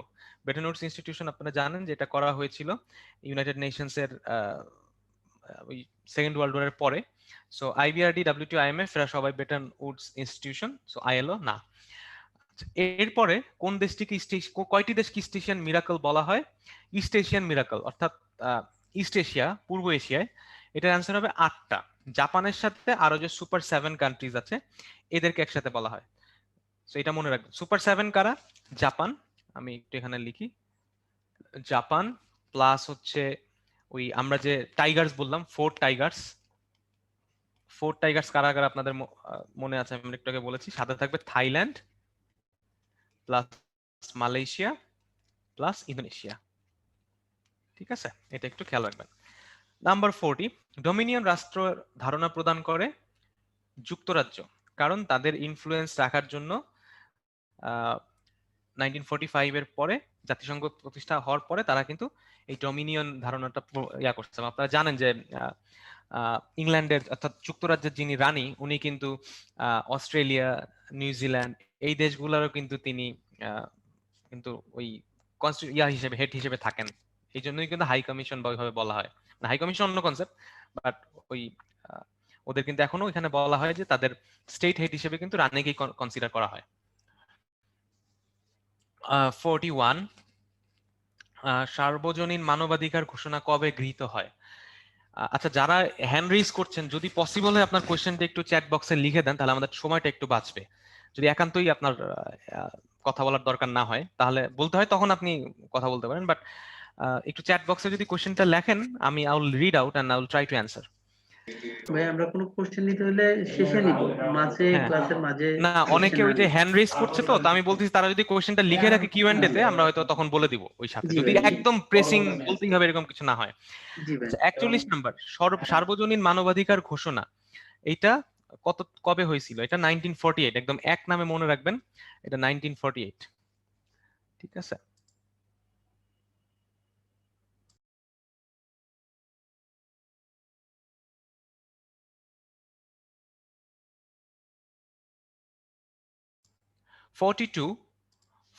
ফ্রাইডেজ ফর ফিউচার, এই আন্দোলনটা সূত্রপাত কে করছে? আচ্ছা, এটা আপনারা জানেন, এটা একটা এনভায়রনমেন্টাল মুভমেন্ট। সেটা হচ্ছে গ্রেটা থুনবার্গ, সুইডেনের যে বাচ্চা মেয়েটা, 15 বছর বয়সী একজন কিশোরী স্কুল ছাত্রী, তিনি কিন্তু এই আন্দোলনটা করেন। এবং আপনি জানেন যে এটা, আপনারা জানেন যে এটা হচ্ছে স্কুলের আগে পরিবেশ, আগে আমার পরিবেশ বাঁচাইতে হবে, এই লক্ষ্যে কিন্তু সেই আন্দোলনটা করে ফ্রাইডেজ ফর ফিউচার। এটা কিন্তু একটা স্ট্রাইকের মতো, যে সারা বিশ্বব্যাপী ওই দিন কলেজ এবং স্কুলের বাচ্চারা, স্টুডেন্টরা, কলেজে তো বাচ্চা হবে না, তো তারা হচ্ছে স্কুলের বাচ্চারা এবং কলেজের স্টুডেন্টরা তারা আন্দোলন করবে, তারা স্ট্রাইক করবে যে আমাদের আগে পরিবেশ বাঁচাও। So it's all about the environment. 42, তারপর আমরা যাচ্ছি 43, লাইন অফ অ্যাকচুয়াল কন্ট্রোল। এটা আমরা বারবার বলছি, ভারত এবং চায়নার মধ্যে লাইন অফ অ্যাকচুয়াল কন্ট্রোল, আর ভারত আর পাকিস্তানের মধ্যে হচ্ছে লাইন অফ কন্ট্রোল, মনে রাখবেন এটা। সো এটা জো এন লাই আর হচ্ছে জওহরলাল নেহরুর মধ্যে আলোচনা হয়েছিল, এবং তারপর কিন্তু LOAC-টা দুই দেশের সীমারেখা, ভারত এবং চায়নার। 44, করোনার বিরুদ্ধে কার্যকর ব্যবহার উপযোগী টিকা তৈরি করে প্রথম বিশ্বের কোন দেশ? সো এটা একটু খেয়াল করেন, এটা কিন্তু ট্রিকি। তৈরি করে কোন দেশ? এটা প্রথম ডিক্লেয়ার করছিল রাশিয়া। সো অ্যান্সার হবে রাশিয়া। ওটা সফল না ব্যর্থ সেটা পরের কথা, বাট রাশিয়া কিন্তু ফার্স্ট ডিক্লেয়ার করছিল, এবং তাদের টিকাটার নাম ছিল স্পুটনিক 5। স্পুটনিক 5, এটা মনে রাখবেন, স্পুটনিক 5 ছিল তাদের টিকাটার নাম। আচ্ছা, এই ক্ষেত্রে একটু খেয়াল রাখবেন, আমাদের ইন্টারন্যাশনাল অ্যাফেয়ার্স এর একদম লাস্ট কোশ্চেন ছিল এটা। এটার ক্ষেত্রে আপনারা একটু মনে রাখবেন, সেটা হচ্ছে যে করোনা ভাইরাস রিলেটেড যে ভ্যাকসিন গুলো আছে, কোন দেশ কোনটা, কোন দেশের ভ্যাকসিন কোনটা, তারপর প্রথম কাকে এই ভ্যাকসিনটা পুশ করছে। কয়েকদিন আগে যে ব্রিটেনে একজন বৃদ্ধ মহিলাকে পুশ করা হয়েছে। এই নামগুলো একটু খেয়াল রাখবেন, যে কোন vaccine, Pfizer, Moderna, AstraZeneca, Sinovac, Sinopharm, Sputnik, এই নামগুলো খেয়াল রাখবেন, এবং এই ডেভেলপমেন্ট গুলো কিন্তু পরীক্ষায় আসতে পারে। তো আমাদের ইন্টারন্যাশনাল অ্যাফেয়ার্স পার্ট এই পর্যন্তই। আমরা এখন জিওগ্রাফিতে যাব। জিওগ্রাফিতে যাওয়ার আগে আমি একটু আপনাদের কোয়েশ্চেন গুলা দেখি, যে কোয়েশ্চেন গুলার কি অবস্থা, কোনো প্রেসিং কিছু আছে কিনা। আচ্ছা ভাইয়া, জব করে কি বিসিএস দেওয়া সম্ভব? সেক্ষেত্রে টাইম ম্যানেজমেন্ট করব কি করে, কারণ আমাকে সপ্তাহে 5 দিন 9টা 6টা অফিস থাকে। আচ্ছা, এটা খুব ইম্পর্টেন্ট একটা কোয়েশ্চেন, যে জব করে কিভাবে। আমি মোটামুটি আমি দেখেছি যে 35তম বিসিএস এ যারা যারা ভালো ভালো কাডার পেয়েছে, অনেকেই, বেশিরভাগই কিন্তু চাকরি বাকরি করেই কিন্তু তারা বিসিএস পরীক্ষা দিয়েছিল। ইনফ্যাক্ট আমি নিজেও চাকরি বাকরি করেই বিসিএস পরীক্ষা দিয়েছি। সেই ক্ষেত্রে যেটা করতে হবে, আপনার গোলটাকে ফিক্স রাখতে হবে। তো সেই ক্ষেত্রে অফিসের ফাঁকে আপনি ইন্টারন্যাশনাল অ্যাফেয়ার্স, বাংলাদেশ অ্যাফেয়ার্স এর ছোট ছোট ভিডিও দেখেন ইউটিউবে, কনসেপ্টগুলো ক্লিয়ার করেন। অফিসের ফাঁকে একটু ব্রেক পেলে আপনি ওটা সময় করে উইকিপিডিয়ায় পড়েন, একটু কনসেপ্ট ক্লিয়ার করার চেষ্টা করেন। অনলাইনে প্রচুর অ্যাভেলেবল ম্যাটেরিয়াল আছে, ওগুলো একটু স্টাডি করেন। আপনি হয়তো জ্যামে বসে আছেন, ট্রাফিক জ্যামে বসে আছেন অফিসে যাওয়ার সময়, ওই টাইমটা বসে না থেকে আপনি ওই টাইমটা একটু গুগলে এই জিনিসগুলো একটু স্টাডি করেন। যে কোনো কনসেপ্ট যদি ক্লিয়ার না থাকে ওইটা ভিডিও দেখেন, এটা সম্পর্কে স্টাডি করেন। এই জিনিসগুলা করলে হয় কি আপনার অবচেতন মনেও জিনিসগুলা হয়ে যায়। আর টাইম ম্যানেজমেন্টের যে ব্যাপারটা সেটা হচ্ছে আসলে এটা আপনার উপর ডিপেন্ড করতেছে, কারণ অনেকে আছে 2-3 ঘন্টা ডেইলি পড়েও বিসিএস হয়, আবার অনেকে কিন্তু 8-10 ঘন্টা করে পড়েও বিসিএস হয়। এটা ডিপেন্ড করতেছে আপনার উপরে, আপনার ক্যাপাসিটি কতটুকু, আপনার ব্যাকগ্রাউন্ড কি, এগুলোর উপর ডিপেন্ড করে আপনি কতটুকু ডেলিভারি দিতে পারেন, এর উপর ডিপেন্ড করে কিন্তু আপনাকে আপনার ডিসিশনটা, আপনার প্ল্যানটা আপনাকেই করতে হবে। ঠিক আছে, কিন্তু আপনার যদি ফোকাস এখানে থাকে, you have to keep your focus on this. এই ফোকাসটা কিন্তু কখনো সরানো যাবে না, এটা মনে রাখবেন। বিসিএস কিন্তু এটা একটা টেস্ট ম্যাচ, 5 দিনের খেলা। 5 দিন মানে হচ্ছে 3.5 বছরের খেলা। সো এখানে আপনাকে ধৈর্য ধরতে হবে, এটার কোনো বিকল্প নাই। সবর করতে হবে, আল্লাহর উপর ভরসা করে সবর করে আপনাকে সামনে আগাইতে হবে, আদারওয়াইজ কিন্তু you will be in deep trouble. ওই পড়লেন না এরকম করলে কিন্তু ঝামেলায় পড়ে যাবেন। সো আপনাকে একটু মানে মাটি কামড়ে পড়ে থাকতে হবে। ওই অফিস স্ট্যাম্পের বাইরের বল খোঁচা দিয়ে আউট হলে কিন্তু হবে না, সেটা মনে রাখবেন। আচ্ছা, আর ইউটিউবে ভালো চ্যানেল আসলে ওই অর্থে কোনো ভালো চ্যানেল আমি বলতে পারতেছি না, বাট আপনারা টপিক দিয়ে সার্চ করবেন। ইউটিউবে সার্চ করলে আপনি ধরেন ফর এক্সাম্পল ইউনাইটেড নেশন, আপনি যদি ইউনাইটেড নেশন দিয়ে সার্চ করেন দেখবেন ছোট ছোট অনেক ভিডিও আছে এটার কনসেপ্টটা ক্লিয়ার করে, ওই ভিডিওগুলো দেখবেন। এখানে কোনো স্পেসিফিক কোনো ভিডিও চ্যানেল নাই। কিউ অ্যান্ড এতে একটা কোয়েশ্চেন এসেছে, রাশিয়া চীন কি উন্নত দেশ নাকি উন্নয়নশীল দেশ? রাশিয়া এবং চায়না দুইটা দেশই উন্নয়নশীল দেশ। Russia, China, India, south Africa, Brazil, এরা সবাই উন্নয়নশীল দেশ, এটা মনে রাখবেন। এখন বাংলাদেশ কিন্তু এখনো কিন্তু আমরা LDC, list develop country. Bangladesh কিন্তু এখনো অনুন্নত দেশ। আমরা উন্নয়নশীল হওয়ার জন্য কিন্তু, বাংলাদেশ স্বল্পোন্নত দেশ, আমরা উন্নয়নশীল হওয়ার পথে আছি, অর্থাৎ আমরা গ্রাজুয়েট হওয়ার পথে আছি, এটা মনে রাখবেন। সো আমরা গ্রাজুয়েট হওয়ার পরে কিন্তু আমরা উন্নয়নশীল হয়ে যাব, এটা মনে রাখবেন। আচ্ছা, এরপর আমার ক্লাস রিলেটেড আর কোনো কোয়েশ্চেন আছে কিনা? এগুলা বাকি সব হচ্ছে টেকনিক্যাল কোয়েশ্চেন, ক্র্যাশ কোর্স, এগুলা সব টেকনিক্যাল, এগুলা আমি অ্যান্সার করতে পারতেছি না। আচ্ছা, একজন বলছেন আরেক অংশ শুরু করেন, ওকে আমি আরেক অংশ শুরু করতেছি। সো প্রবাবলি আমার কথাবার্তা ভালো লাগতেছে না, সো আমি অন্য শুরু করে দিই। ওকে, সো লেটস স্টার্ট জিওগ্রাফি। আচ্ছা, ভূগোল, পরিবেশ ও দুর্যোগ ব্যবস্থাপনা। আচ্ছা, সো প্রথম যেটা, দেশের দ্বিতীয় ইকো পার্ক কোনটি? সো ফার্স্ট না, সেকেন্ড। মনে রাখবেন, বাংলাদেশের প্রথম ইকো পার্ক হচ্ছে সীতাকুণ্ড বোটানিক্যাল গার্ডেন এবং ইকো পার্ক চট্টগ্রাম। এটা হচ্ছে বাংলাদেশের প্রথম ইকো পার্ক। আর সেকেন্ড ইকো পার্কটা হচ্ছে মুরাইছড়া ইকো পার্ক, বড়লেখা, মৌলভীবাজার। এটা মৌলভীবাজার বড়লেখায় অবস্থিত, জায়গাটা আপনারা মনে রাখবেন। সো সেকেন্ড হচ্ছে মুরাইছড়া। ওকে, নাম্বার 46, কোন জেলার উপর দিয়ে কর্কট ক্রান্তি রেখা অতিক্রম করেছে? কর্কট ক্রান্তি রেখা হচ্ছে ট্রপিক অফ ক্যান্সার।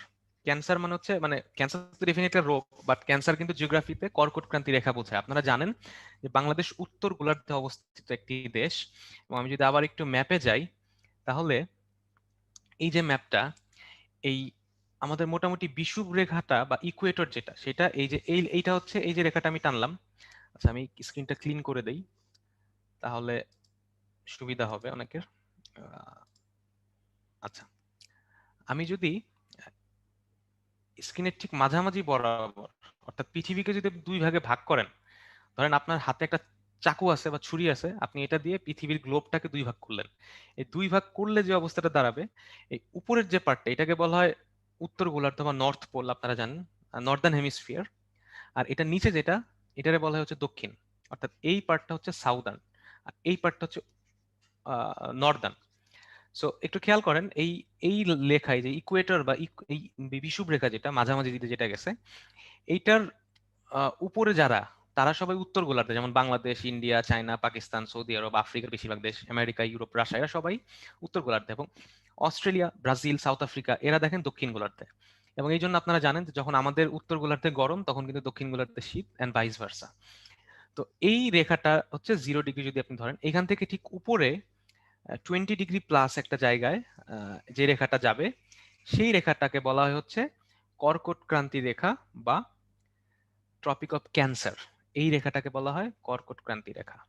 আর ঠিক সেম ডিস্টেন্সের নিচ দিয়ে যে রেখাটা যাবে, সেটাকে বলা হয় হচ্ছে মকর ক্রান্তি রেখা বা ক্যাপ্রিকন।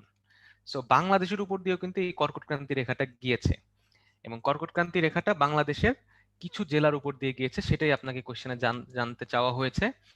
এবং সেইটা হচ্ছে যেই এলাকাগুলোর উপর দিয়ে কর্কটক্রান্তি রেখা গিয়েছে সেই রেখাগুলো আপনি একটু খেয়াল করেন। সেটা হচ্ছে আমরা যদি ওই পাশ থেকে একদম আমাদের পূর্ব দিক থেকে আসি, রাঙামাটি, খাগড়াছড়ি, কুমিল্লা, নারায়ণগঞ্জ, মুন্সিগঞ্জ, ঢাকা, ফরিদপুর, রাজবাড়ী, মাগুরা, ঝিনাইদহ, চুয়াডাঙ্গা। মানে আপনি মনে হচ্ছে আমি আবহাওয়ার নিউজ বলতেছি, বাট এই জেলাগুলোর নাম আপনারা একটু মনে রাখবেন। আমি আবার বলতেছি, দেখেন, আপনি যদি পূর্ব দিক থেকে আস্তে আস্তে পশ্চিমে আসেন, তাহলে প্রথমে আসে রাঙামাটি, খাগড়াছড়ি, রাঙামাটির পাশে খাগড়াছড়ি, একদম ওই রেখাটা বরাবর, ওই মিডিলের ওই রেখাটা বরাবর রাঙামাটি, খাগড়াছড়ি। দেখেন একই লাইন চিন্তা করেন, রাঙামাটি, খাগড়াছড়ি, কুমিল্লা, নারায়ণগঞ্জ, মুন্সিগঞ্জ, ঢাকা, ফরিদপুর, রাজবাড়ী, মাগুরা, ঝিনাইদহ, চুয়াডাঙ্গা। তাহলে এখানে আমাদের অ্যান্সার আছে কোনটা দেখেন, আমাদের এখানে অ্যান্সার আছে মুন্সিগঞ্জ। তো মুন্সিগঞ্জ হবে অ্যান্সার, সেটা মনে রাখবেন।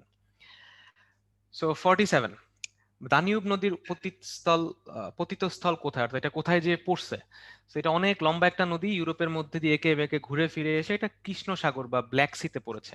এটা মনে রাখেন, এটা আনসার হচ্ছে ব্ল্যাক সি। এই নদীগুলা ইম্পর্টেন্ট, যে নদীগুলো আছে স্পেশালি অ্যামাজন, নীল নদ, গঙ্গা, এই নদীগুলা ইম্পর্টেন্ট নদীগুলা কোথা থেকে শুরু হয়েছে কোথায় শেষ হয়েছে এটা একটু আপনারা মনে রাখার চেষ্টা করবেন। ঢাকায় প্রথম বিদ্যুৎ সরবরাহ করা হয় কোথায়? বোঝাই যাচ্ছে যে এখানে নবাবরা থাকতো। সো এটা আহসান মঞ্জিল, অ্যান্সার হবে আহসান মঞ্জিল। 49, যেটা বঙ্গবন্ধু দ্বীপের অবস্থান কোন জেলায়?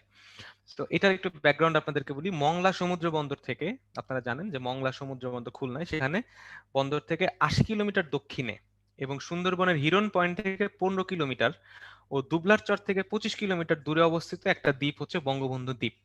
এটা সমুদ্র পৃষ্ঠ হতে 2 মিটার উচ্চতায় অবস্থিত।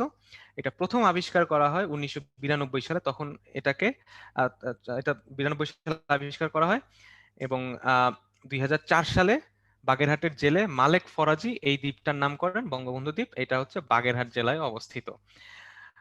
50 নম্বর প্রশ্ন, এ পর্যন্ত বাংলাদেশে কয়টা কৃষি শুমারি অনুষ্ঠিত হয়েছে? কৃষি শুমারি অর্থাৎ আমাদের এগ্রিকালচার রিলেটেড যে সেন্সাস হয়, সেটার অ্যান্সার হচ্ছে 6টি। সি হচ্ছে অ্যান্সার। সো এখানে একটা সাপ্লিমেন্টারি ইনফরমেশন, বাংলাদেশে কৃষি দিবস পালন করা হয় পহেলা অগ্রহায়ণ। পহেলা অগ্রহায়ণ হচ্ছে আমাদের কৃষি দিবস। আর এই ক্ষেত্রে রবি শস্য হচ্ছে শীতকালীন শস্য, খরিফ শস্য হচ্ছে গ্রীষ্মকালীন শস্য। এই নামগুলো একটু মনে রাখবেন আপনারা, আমি ব্যাকগ্রাউন্ড একটু বলে দিচ্ছি। রবি শস্য হচ্ছে শীতকালীন শস্য, খরিফ শস্য হচ্ছে গ্রীষ্মকালীন শস্য। সো 2018 থেকে 19 অর্থ বছরে বাংলাদেশে ইকোনমিতে বা জিডিপিতে কৃষিখাতের অবদান ছিল 13.6%। এটা একটু মনে রাখবেন। আপনারা জানেন যে একটা দেশের অর্থনীতি অর্থাৎ জিডিপিতে 3টা মেইন পার্ট থাকে, একটা হচ্ছে এগ্রিকালচার, একটা হচ্ছে ইন্ডাস্ট্রি, আর একটা হচ্ছে সার্ভিস অর্থাৎ সেবা খাত, অর্থাৎ কৃষি, শিল্প এবং সেবা খাত। এটা মনে রাখবেন। সো আমাদের দেশে এগ্রিকালচারের অবদান হচ্ছে 13%, 13%, 13.6%। বাংলাদেশে প্রথম কৃষি শুমারি অনুষ্ঠিত হয়েছিল 1960 সালে, দ্বিতীয়টা 77 সালে, তৃতীয়টা হয়েছিল 83 থেকে 84 সালে, চতুর্থটা হয়েছিল 96 সালে, পঞ্চমটা 2008 সালে এবং সর্বশেষ অর্থাৎ ষষ্ঠটা হয়েছে 2019 সালে। এটা আপনারা খেয়াল রাখবেন। 51 নাম্বার, যেটা কোন ঘূর্ণিঝড়ের নামকরণ বাংলাদেশ করে, অর্থাৎ সাইক্লোন, কোন সাইক্লোনটার নাম আমরা করেছি। এখানে একটু খেয়াল রাখবেন, বিভিন্ন নাম আমরা দেখি, যেমন মহাসেন, ফোনি, সাইক্লোন ক্যাটরিনা, এরকম সুন্দর সুন্দর যে নামগুলো আছে সাইক্লোনের। তো এই সাইক্লোন গুলা নাম কিভাবে হয়, এগুলাকে কেউ করেন অটো হয়ে যায়। তারপর আমরা জানি সিডর হয়েছিল। তো এইটা হয় যেটা, যে এই ঘূর্ণিঝড়ের যে কান্ট্রিজ গুলো আছে এদের সাথে রিলেভেন্ট, যে দেশগুলো সাধারণত আক্রান্ত হয়, কোস্টাল কান্ট্রিজ গুলা, এরা পর্যায়ক্রমে নামকরণ করে। ধরেন এই বছরের সাইক্লোনের নাম যদি বাংলাদেশ করে, তাহলে হয়তো পরের বছরেরটা করবে মিয়ানমার, তারপরের বছর তারপরেরটা করবে নেপাল, তারপরটা করবে শ্রীলঙ্কা। তো এইভাবে ঘুরে ফিরে সবার টার্ন আসবে। তো বাংলাদেশের যখন টার্ন আসছিল, যে সাইক্লোন আমরা পড়ছিলাম, মানে আমাদের টার্নটা আসলো, তখন আমরা তার নাম ছিলাম ফোনি, কারণ এটা সাপের ফোনার মতো, এটা ইট ওয়াজ অ্যাবাউট টু অ্যাটাক আস। তো এটা মনে রাখবেন, ঘূর্ণিঝড়টি 3রা মে 2019 তারিখে বাংলাদেশে আঘাত হানছিল। 52 খুব ইজি, আহ্নিক গতি বা ডিউনাল মোশনের জন্য দিন রাত্রি হয়, এটা আপনারা খুব ভালো করে জানেন। আহ্নিক গতির জন্য দিন রাত্রি হয়, আর বার্ষিক গতির জন্য ঋতু পরিবর্তন হয়। আর ঘূর্ণিঝড় ও জলোচ্ছ্বাস হয় হচ্ছে আহ, আহ, এটা তো আপনারা জানেন, এটা অন্য কারণে হয়। আহ, যখন ডিপ্রেশন হয় বা পানির নিচে চাপ বেড়ে যায় সেই ক্ষেত্রে। সো এখানে আহ্নিক গতির কারণে দিন রাত্রি হয় এবং জোয়ার ভাটাও কিন্তু আহ্নিক গতির কারণেই সংঘটিত হয়ে থাকে। কোন দেশকে পশমের দেশ বলে মনে রাখবেন, পশুপালনের দেশ হচ্ছে তুর্কিস্তান। সিল্ক রুটের দেশ বলা হয়, সিল্ক রুটের দেশ বলা হয় ইরানকে, চীন কিন্তু না, সিল্ক রুটের দেশ অর্থাৎ রুট। আর পশমের দেশ বলা হয় অস্ট্রেলিয়াকে। নিউ ইয়র্ক শহর কোন নদীর তীরে অবস্থিত, এগুলা একটু যখন পড়বেন আপনারা খেয়াল করবেন যে ইম্পর্টেন্ট শহরগুলা কোন নদীর তীরে অবস্থিত। নিউ ইয়র্ক হচ্ছে হাডসন রিভারের তীরে অবস্থিত। 55, ইউরোপের কোন দেশে সমুদ্র বন্দর নাই? কনসেপ্ট ক্লিয়ার করার জন্য বলছি, একটা দেশের সমুদ্র বন্দর থাকার জন্য যে জিনিসটা খুব বেশি জরুরি সেটা হচ্ছে ওর আগে সমুদ্র থাকতে হবে, কারণ যার সমুদ্রই নাই তার কিভাবে সমুদ্র বন্দর থাকবে। ঠিক আছে, সো এটা মনে রাখবেন। তাহলে সমুদ্র বন্দর যার নাই তাহলে বুঝতে হবে তার সাথে সমুদ্রের কোনো সংযোগ নাই। আচ্ছা, এখন সমুদ্রের সংযোগ যেই দেশগুলোর সাথে নাই তাদেরকে একটা সুন্দর নাম বলে, ওই নামটা হচ্ছে ল্যান্ড লকড কান্ট্রি। অর্থাৎ যেই দেশের চারিদিকে শুধুই দেশ, কোনো পানি নাই, অর্থাৎ কোনো সমুদ্রের ওপেনিং নাই। যেমন ধরেন নেপাল, আপনি যদি নেপালের ম্যাপের দিকে তাকান, নেপালের এক পাশে চায়না, আরেক পাশে ইন্ডিয়া, আরেক পাশে আরেক পাশে তো কেউ নেই, অর্থাৎ ইন্ডিয়ার নেপাল চায়নার মাঝখানে। ভুটানও সেম দেখেন। আফগানিস্তানের কথা যদি ধরেন, আফগানিস্তানেও কিন্তু চারিদিকে দেখেন শুধু ল্যান্ড ল্যান্ড, মানে অন্য দেশগুলা কোনো ইয়া নাই। কিন্তু আমাদের বাংলাদেশে কিন্তু আমাদের ওপেনিং আছে, বে অফ বেঙ্গলে, ইন্ডিয়ার আছে, শ্রীলঙ্কার আছে, পাকিস্তানের আছে, ইরানের আছে। সো যেই দেশগুলার কোন দেশের সাথে মানে কোনো সমুদ্রের সাথে বাউন্ডারি নেই তাদেরকে ল্যান্ডলক কান্ট্রি বলা হয়। তো ইউরোপে এই মুহূর্তে 17টি দেশে সমুদ্র বন্দর নাই। Serbia is one of them, অর্থাৎ সার্বিয়ার চারিদিকে শুধুই দেশ, মানে তার চারিদিকে অন্যান্য দেশ, কোনো সাগর নাই। সো এই কনসেপ্ট আপনারা মনে রাখবেন, ল্যান্ডলকড কান্ট্রি। অনেক সময় বিসিএস এর ভাই ভাই জিজ্ঞেস করে যে অমুক মহাদেশে ল্যান্ডলক কান্ট্রি কয়টা। যারা হ্যান্ড রেজ করছেন আমি আবারও রিকোয়েস্ট করছি, যদি একান্তই কথা বলার দরকার হয় তাহলে আপনাকে আমরা মাইক দিব, বাট যদি পসিবল হয় আপনার কোয়েশ্চেনটা চ্যাট বক্সে লিখে জানান, তাহলে আমাদের একটু সময় লস কম হবে। আচ্ছা, সো 17টি দেশে সমুদ্র বন্দর নাই ইউরোপে, Serbia is one of them. 56 আমরা যাচ্ছি, কোন জলাশয়কে বাংলাদেশের অ্যামাজন বলা হয়? এটার অ্যান্সার হচ্ছে রাতারগুল, মনে রাখবেন এটার অ্যান্সার রাতারগুল। 57, অভিবাসনের স্বাভাবিক ফলাফল কি? অভিবাসনটা হচ্ছে মাইগ্রেশন। সো অভিবাসন আর কিছুই না, এটা হচ্ছে মাইগ্রেশন। সো মাইগ্রেশন বা অভিবাসনের একটা রেজাল্টটা কি একটু মনে রাখবেন, যে মাইগ্রেশন কিন্তু এখন বর্তমান পৃথিবীতে খুব হট একটা টপিক, এবং বাংলাদেশও মাইগ্রেশন ইস্যুতে অনেক বলিষ্ঠ ভূমিকা রেখেছে। স্পেশালি মাইগ্রেশন রিলেটেড অনেক গুরুত্বপূর্ণ ডকুমেন্ট বাংলাদেশ ইনিশিয়েট করেছে এবং সেটা বাংলাদেশের অবদান অনেক। সো মাইগ্রেশনটা কেন ইম্পর্টেন্ট একটু খেয়াল করবেন, যে মানুষ কেন মাইগ্রেট করে। আমাদের মধ্যে আজকে যারা এই ক্লাস করছে অনেকেই কিন্তু আমরা নিজেরাও মাইগ্রেন্ট। হয়তো দেখা গেছে আমার জন্ম হয়েছে ধরেন রংপুরে, বা আমার জন্ম হয়েছে ধরেন কুমিল্লায় বা বরিশালে, কিন্তু আমি আমার পড়াশোনার জন্য, চাকরি বাকরির জন্য আমি ঢাকায় চলে এসেছি। সো দ্যাট মিনস আমি মাইগ্রেট করেছি, অর্থাৎ আমি অভিবাসন করেছি, আমি অভিবাসী হয়েছি। তো একইভাবে দেখেন আমাদের লক্ষ লক্ষ শ্রমিক, প্রায় 1 কোটির কাছাকাছি শ্রমিক কিন্তু মিডিল ইস্টে এবং অন্যান্য দেশে কিন্তু কাজ করে, তারাও কিন্তু কাজের জন্য মাইগ্রেট করেছে। তো মানুষ দেখা যায় তার শিক্ষা অর্থাৎ পড়াশোনা, চিকিৎসা, কাজ কাজ ডেফিনেটলি কাজ, বিয়ে শাদী, এইসব অনেক কারণে কিন্তু মানুষ মাইগ্রেট করে, মানুষ এক জায়গা থেকে আরেক জায়গায় চলে যায়। সো এটা একটা ন্যাচারাল ফিনোমেনা, পৃথিবী কিন্তু এভাবেই চলেছে। মাইগ্রেশন একটা ন্যাচারাল ফিনোমেনা, একটা নর্মাল ঘটনা। তো কিন্তু এখন বেশি ইম্পর্টেন্ট কেন? কারণ আমাদের এখানে দেখতে হবে, প্রথমত আমাদের অনেক মানুষ বাইরে আছে, স্পেশালি আমাদের যারা কর্মী যারা আছেন, ওয়ার্কার যারা আছেন মিডল ইস্টে। সেই কারণে অভিবাসনটা আমাদের জন্য খুব ইম্পর্টেন্ট, কারণ তাদের রাইটস, কারণ 50 ডিগ্রি টেম্পারেচারে আপনি কাজ করছেন অনেক কষ্ট করে, সেখানে আপনার রাইটস ঠিকভাবে দেওয়া হচ্ছে কিনা এই ইস্যুগুলো চলে আসে। পাশাপাশি এই যে রোহিঙ্গা সহ আরো যেসব জিনিসগুলো, এখন খেয়াল রাখবেন এই ক্ষেত্রে কিন্তু মাইগ্রেশন এবং রেফিউজি দুইটা কিন্তু আলাদা জিনিস। রেফিউজি আর মাইগ্রেশন কিন্তু দুইটা আলাদা জিনিস। অর্থাৎ রেফিউজি যেটা, এটা হচ্ছে রেফিউজ হচ্ছে ফোর্সফুলি, একটু মনে রাখবেন, যখন আপনাকে জোর করে কোথা থেকে বের করে দেওয়া হচ্ছে, ফোর্স অ্যাপ্লাই করে, স্বেচ্ছায় না, তখন হয়ে যায় রেফিউজি।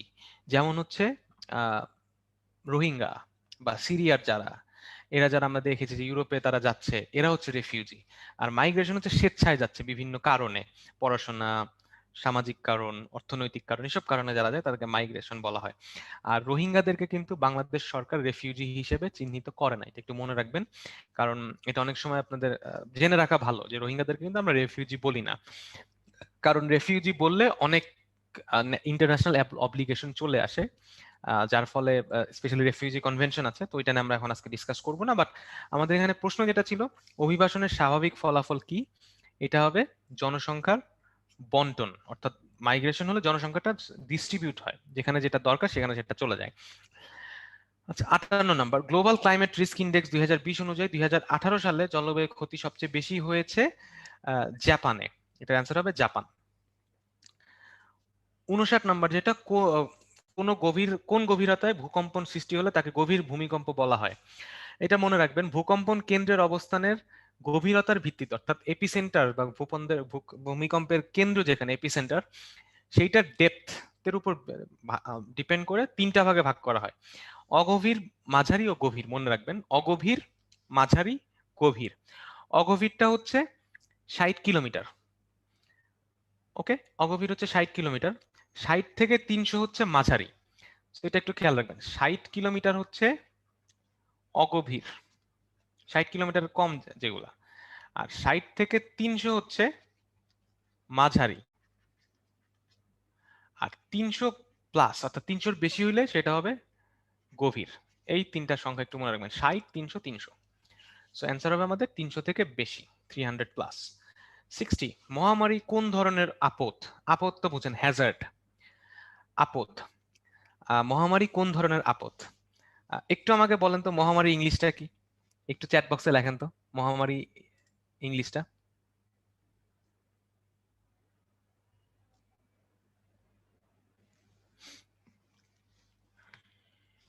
একটু আমাকে পার্থক্যটা লিখে দেন তো কেউ, মহামারী মহামারীর ইংলিশটা কি? প্যান্ডেমিক।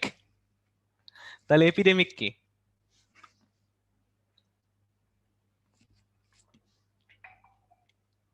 এপিডেমিক কি তাহলে?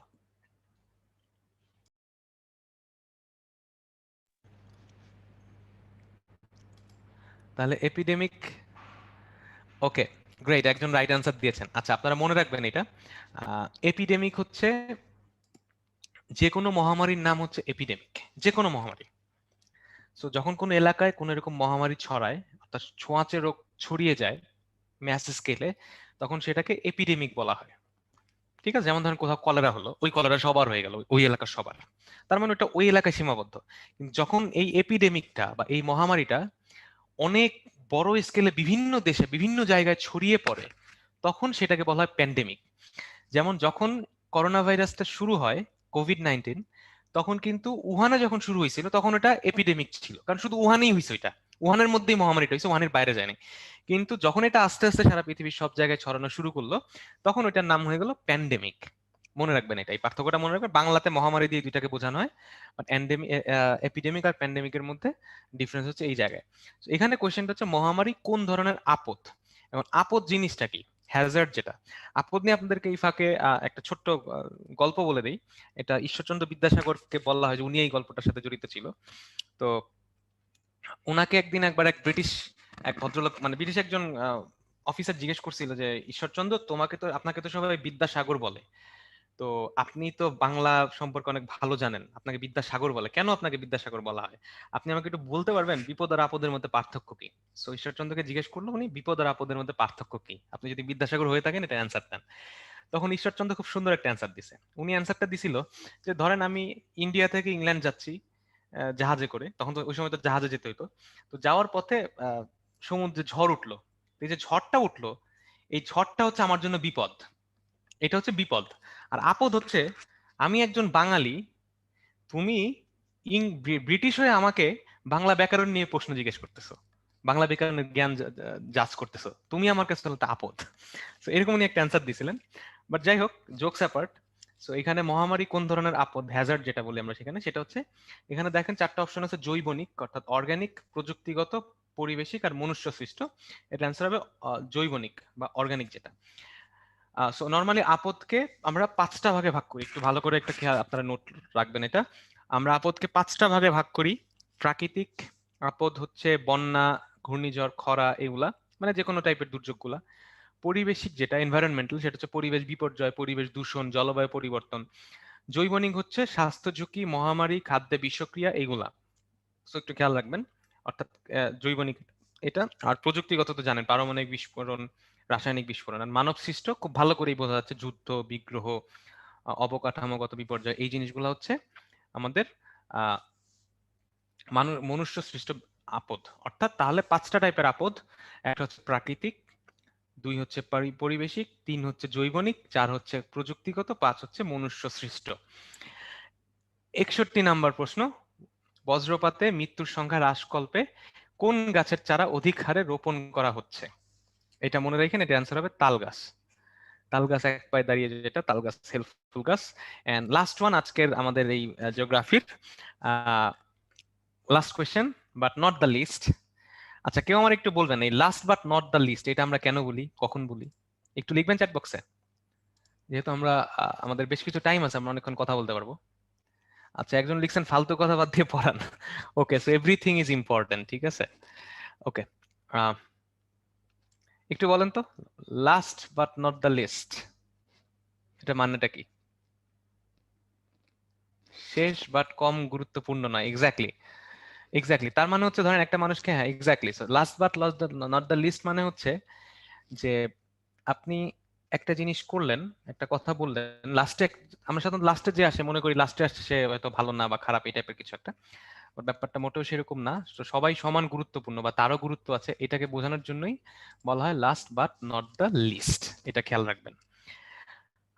ওকে, সো 62 নম্বরে যে প্রশ্নটা ছিল সেটা হচ্ছে পলল পাখা জাতীয় ভূমিরূপ গড়ে উঠে। পলল পাখা জাতীয় ভূমিরূপ কোথায় গড়ে ওঠে কোয়েশ্চেনটা। সো এটাকে বলে অ্যালুভিয়াল ফ্যান, অর্থাৎ অ্যালুভিয়াল অর্থাৎ পলি মাটির সাথে রিলেভেন্ট।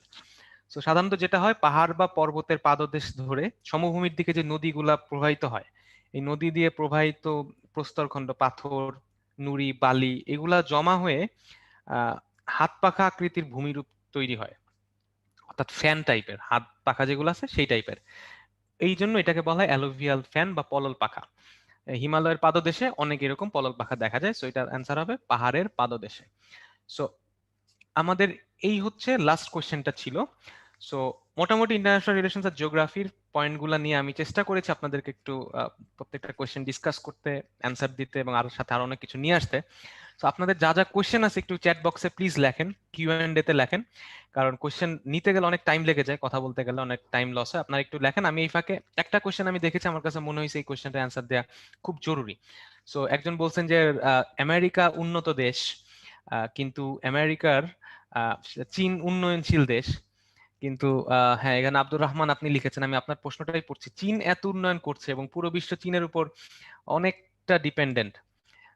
সো এইখানে যেটা সেই উন্নয়নশীল দেশ, ভাই আমাকে উন্নয়নশীল দেশ এবং উন্নত দেশের তালিকা যা একটু ব্যাখ্যা করে বুঝালে ভালো হতো। ওকে, সো আমি এটা তাহলে আপনাদেরকে বলছি, এটা আমার মাথায় থাকলো, আমি এখন এটার অ্যান্সার দিব। আর কোনো কোয়েশ্চেন আছে কিনা আমি একটু দেখি, আমাদের আজকের ক্লাস রিলেটেড, ক্লাসের টপিক রিলেটেড কোনো ইম্পর্টেন্ট কোয়েশ্চেন কি আসছে কিনা। ফরেন ক্যাডার ফার্স্ট চয়েস দিলে ইংলিশে অলওয়েজ কোয়েশ্চেন করে, ইংলিশে পারফেক্টলি ফ্লুয়েন্ট না হলে কি প্রবলেম হয় কিনা। অ্যানোনিমাস অ্যাটেন্ডি এই কোয়েশ্চেনটা করছেন। ওকে, আর ফরেন ক্যাডার ভাইভা এক্সপেরিয়েন্স যদি শেয়ার করতেন। আচ্ছা, ভাইভা এক্সপেরিয়েন্স আমরা ভাইবার আগে শেয়ার করব। সার্ভিস বলতে কি বোঝায়, ভালো একটা কোয়েশ্চেন। সার্ভিস বলতে কি বোঝায়? সার্ভিস বলতে যেটা বোঝানো হয় সেটা হচ্ছে জিডিপির 3টা খাত আছে। একটা হচ্ছে এগ্রিকালচার, তো আমরা বুঝতেছি কৃষিকাজ, ঠিক আছে। আর ইন্ডাস্ট্রি তো বুঝতেছেন যে কোন একটা ফ্যাক্টরি করলেন, প্রোডাকশন করতেছেন, গাড়ি বানাচ্ছেন, টেলিফোন বানাচ্ছেন, টেলিভিশন বানাচ্ছেন, এই জিনিসগুলা, মোবাইল ফোন বানাচ্ছেন। আর সার্ভিস বা সেবা খাত হচ্ছে ব্যাংকিং, টিচিং, কনসালটেন্সি, ম্যানেজমেন্ট, এই টাইপের জিনিসগুলা।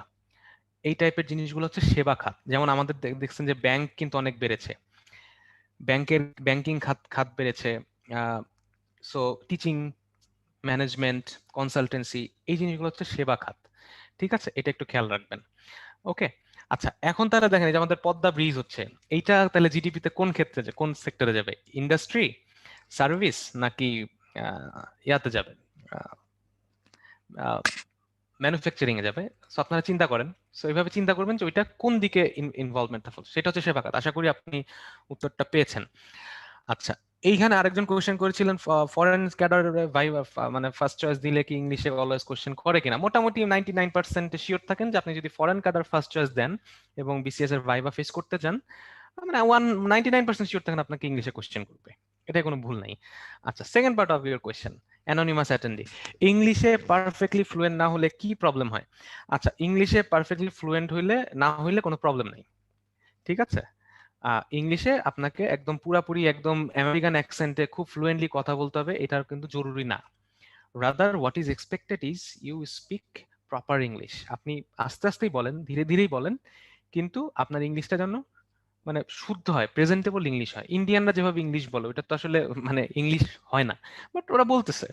তো এই জিনিসগুলো এটাই আসলে দরকার, যে আপনি ইংলিশটা বলতে পারতেছেন কিনা, ঠিক আছে। একদম ফ্লুয়েন্ট হইতে হবে, নট নেসেসারিলি, ঠিক আছে। আর আপনার এটা প্র্যাকটিসের ব্যাপার। আমরা আশা করি যারা রিটেন কোয়ালিফাই করবেন ইনশাআল্লাহ তাদের জন্য আমাদের উদ্ভাসে তরুণে খুব ভালো অ্যারেঞ্জমেন্ট থাকবে আপনার এইটাকে ইংলিশ ফ্লুয়েন্সিটাও ডেভেলপ করার। অ্যান্ড টাইম টু টাইম আমরা অনেক স্ট্র্যাটেজি তখন শেয়ার করব যেটা আপনাকে হেল্প করবে। আচ্ছা, এখন আমি ওই কোশ্চেনটা আছি যে কোশ্চেনটা ছিল, সেই কোশ্চেনটা আমি নিয়ে আসছি।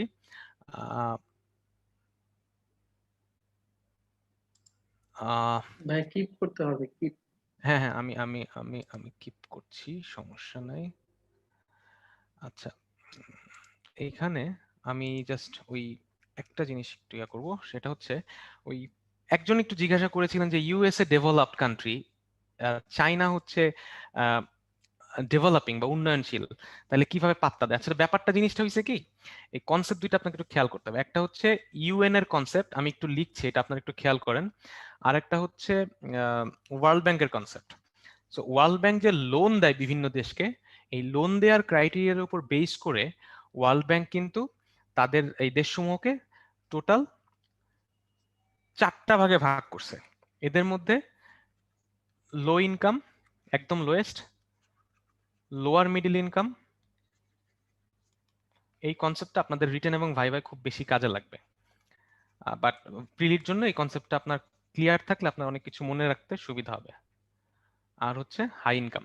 সো দেখেন, high income, so world bank যে ঋণ দেয়, লোন দেয়, সেটার উপর বেস করে ওদের একটা ক্রাইটেরিয়া আছে, low income country, lower middle income country, higher middle income country, high income country, এই 4টা ক্রাইটেরিয়া। আর ইউএন এর একটা ক্রাইটেরিয়া আছে, ওরা 3টা স্কেলের উপর ডিপেন্ড করে দেয়। একটা হচ্ছে ডেভেলপ বা উন্নত কান্ট্রি, ডেভেলপড, ডেভেলপিং, আর লিস্ট ডেভেলপ বা এলডিসি বলে।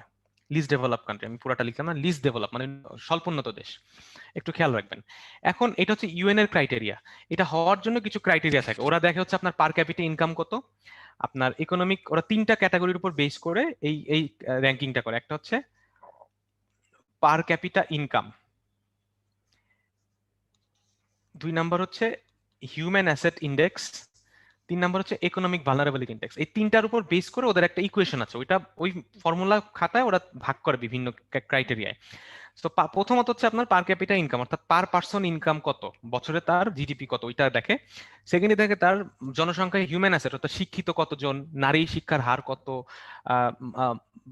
মৃত্যু হার কত, বাচ্চাদের মৃত্যু হার কত, এই জিনিসগুলো দেখার। ইকোনমিক ভালনারেবিলিটি হচ্ছে তার অর্থনীতি কতটা শক্ত, ভঙ্গুর কিনা। যেমন ধরেন সিরিয়া তো খুবই ভালনারেবল, কারণ যুদ্ধ চলতেছে। এইটার উপর বেস করে 3টা ভাগে ভাগ করে। তো এই কোয়ালিটিতে চায়না, রাশিয়া, ইন্ডিয়া এরা সবাই ডেভেলপিং এ পড়ছে। কারণ আপনি যাই বলেন না কেন, পার ক্যাপিটা ইনকামে কিন্তু চায়না অনেক নিচে। কেন নিচে? কারণ 150 কোটি মানুষ। সো আপনি যখন হরটা যখন বড় হয়ে যায়, ধরেন চায়নার যে ইনকাম, পার ক্যাপিটা ইনকাম মানে কি, টোটাল ইনকামকে আপনি টোটাল পপুলেশন দিয়ে ভাগ দিবেন। সো তখন কি হয়, ইনকামটা যত বেশি হোক না কেন, পপুলেশন এই হরটা বড় হতে এটা কিন্তু আলটিমেটলি কমে যায়। যেহেতু এই পার্টটা কম, সেই ক্ষেত্রে অন্যগুলা বেশি থাকলেও দেখা যায় ওরা এই ইয়াতে ডেভেলপিং এ চলে আসে। সো আসলে ওই মানে জিনিসটা হচ্ছে, টাকা পয়সা অনেক আছে, অনেক ক্ষমতা আছে, কিন্তু তারপরে কিন্তু চায়না ডেভেলপিং হয়ে আছে। আর ডেভেলপিং হইলে অনেক সুবিধা পাওয়া যায়, এটা মনে রাখবেন। এলডিসি হলে আরো বেশি সুবিধা পাওয়া যায়, যেমন এলডিসি হিসেবে কিন্তু বাংলাদেশ অনেক সুবিধা পায়, কিন্তু সেটা ডেভেলপিং হইলে কিন্তু বাংলাদেশ ওই সুবিধাগুলো পাবে না। আবার ডেভেলপিং হিসেবে ইন্ডিয়া, চায়না যে সুবিধা পায়, আমেরিকা কিন্তু ডেভেলপ কান্ট্রি হিসেবে ওই সুবিধাগুলো পায় না। তো এই হচ্ছে মোটামুটি মানে কি বলে আপনার মানে নামকরণের ডিফারেন্সটা, বাট নামকরণটা এটা ইউএন এর হিসাব রাখার জন্য, ইউএন এর হিসাবের জন্য, বাট আসলে বাস্তবে জিনিসটা অনেক ডিফারেন্ট। বাস্তবে জিনিসটা অনেক ডিফারেন্ট। চায়না তার টেকনোলজি, টাকা পয়সা সব দিক থেকে তারা অনেক আগায় যাওয়াতে, ডেভেলপিং হয়েও তারা কিন্তু টক্কর দিচ্ছে। এখন যদি সেভাবেই আপনি আসেন, আমরাও তো একতরে আমরা পাকিস্তানকে হারাই দিছি না। পাকিস্তান তো তখন কনসিডার করা হইতো যে, এখনো পাকিস্তান আর্মিকে কনসিডার করা হয় যে ওয়ার্ল্ডের one of the most sophisticated and trained army. কিন্তু আমাদের বাংলাদেশের কিন্তু আমাদের মুক্তিযোদ্ধারা কিন্তু জাস্ট মিনিমাম একটা ট্রেনিং নিছে ইন্ডিয়ার হেল্প নিয়ে, সেই ট্রেনিং নিয়ে কিন্তু আমরা পাকিস্তানকে কিন্তু হারাই দিছি। তো টক্করটা দেওয়া সম্ভব হয়। আর চায়নার কাছে প্রচুর, ওইটা আরেকটা এখানে ইকুয়েশন আছে, সেটা আমরা অন্য কোনো সময় যখন রিলেভেন্ট দরকার হবে তখন আমরা এটা নিয়ে কথা বলবো। সো আমরা দেখি আর কোনো কোয়েশ্চেন আছে কিনা, আমরা সেই কোয়েশ্চেন গুলায় যাই। আচ্ছা, এখানে দেখি আর কার কোনো কোয়েশ্চেন আছে কিনা, আমি একটু দেখি এইখানে। আর তো বাকিগুলো তো আমি ওখানে কথা বলছি। আচ্ছা,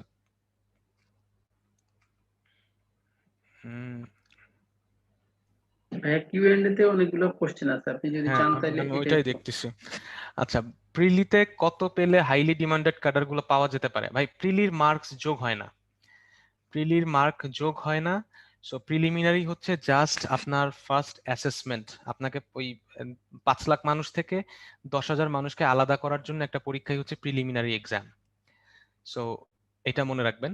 সো ফার্স্ট একটা স্ক্রিনিং, সো এই ফার্স্ট স্ক্রিনিং এর জন্য এটা হয়। সো প্রিলিতে আপনি পাশ করলেই হইলো, আর কিছু না। প্রিলিতে পাশ করাটাই আপনার জন্য বেশি জরুরি, ঠিক আছে? খেলাটা শুরু হয় রিটেন থেকে এবং ভাইভা থেকে। সো রিটেনের মার্কসটা জরুরি, ভাইভার পারফরমেন্সটা জরুরি। আচ্ছা, ফরেন ক্যাডার ফার্স্ট চয়েস না দিলে যদি সেকেন্ড চয়েস দিই, ভাই যে যখন সাবজেক্ট চয়েস দিবেন কখনোই ফরেন ক্যাডার সেকেন্ড চয়েস দিবেন না, কখনোই দিবেন না। ফরেন ক্যাডার দিলে হয় ফার্স্ট চয়েস দিবেন অথবা দিবেন না, ঠিক আছে? কারণ ফরেন ক্যাডার হচ্ছে, এটাকে কনসিডার করা হয় মোস্ট এলিট ক্যাডার, এবং এইখানের কাজকর্মগুলো ডিফারেন্ট, এখানে রিপ্রেজেন্টেশনের ব্যাপার থাকে। এবং আপনি যদি টপ না করতে পারেন, আপনি যদি টপ 10 বা টপ 20-তে না থাকেন, আপনি কিন্তু ফরেন ক্যাডার পাবেন না। সুতরাং সেকেন্ড চয়েস যদি ফরেন ক্যাডার দেন, আপনি কখনোই ফরেন ক্যাডার তো পাবেনই না, ফার্স্ট চয়েস পাওয়া তোমার ঝামেলা হয়ে যাবে। কারণ তখন বোর্ডে যিনি থাকবেন উনি আপনাকে কোশ্চেন করতে পারে, তুমি কেন কিভাবে foreign choice cadre second choice দিলা? কারণ এটা তো মানে most thought after job in the country, foreign cadre. So এই জিনিসটা খেয়াল রাখবেন। সো ফরেন ক্যাডার দিলে ফার্স্ট চয়েস দিবেন, যারা আজকে শুনছেন। ফরেন ক্যাডার যদি দেন ফার্স্ট চয়েস দিবেন, আর যদি না দেন দিবেন না, সোজা হিসাব। এটা খেয়াল রাখবেন।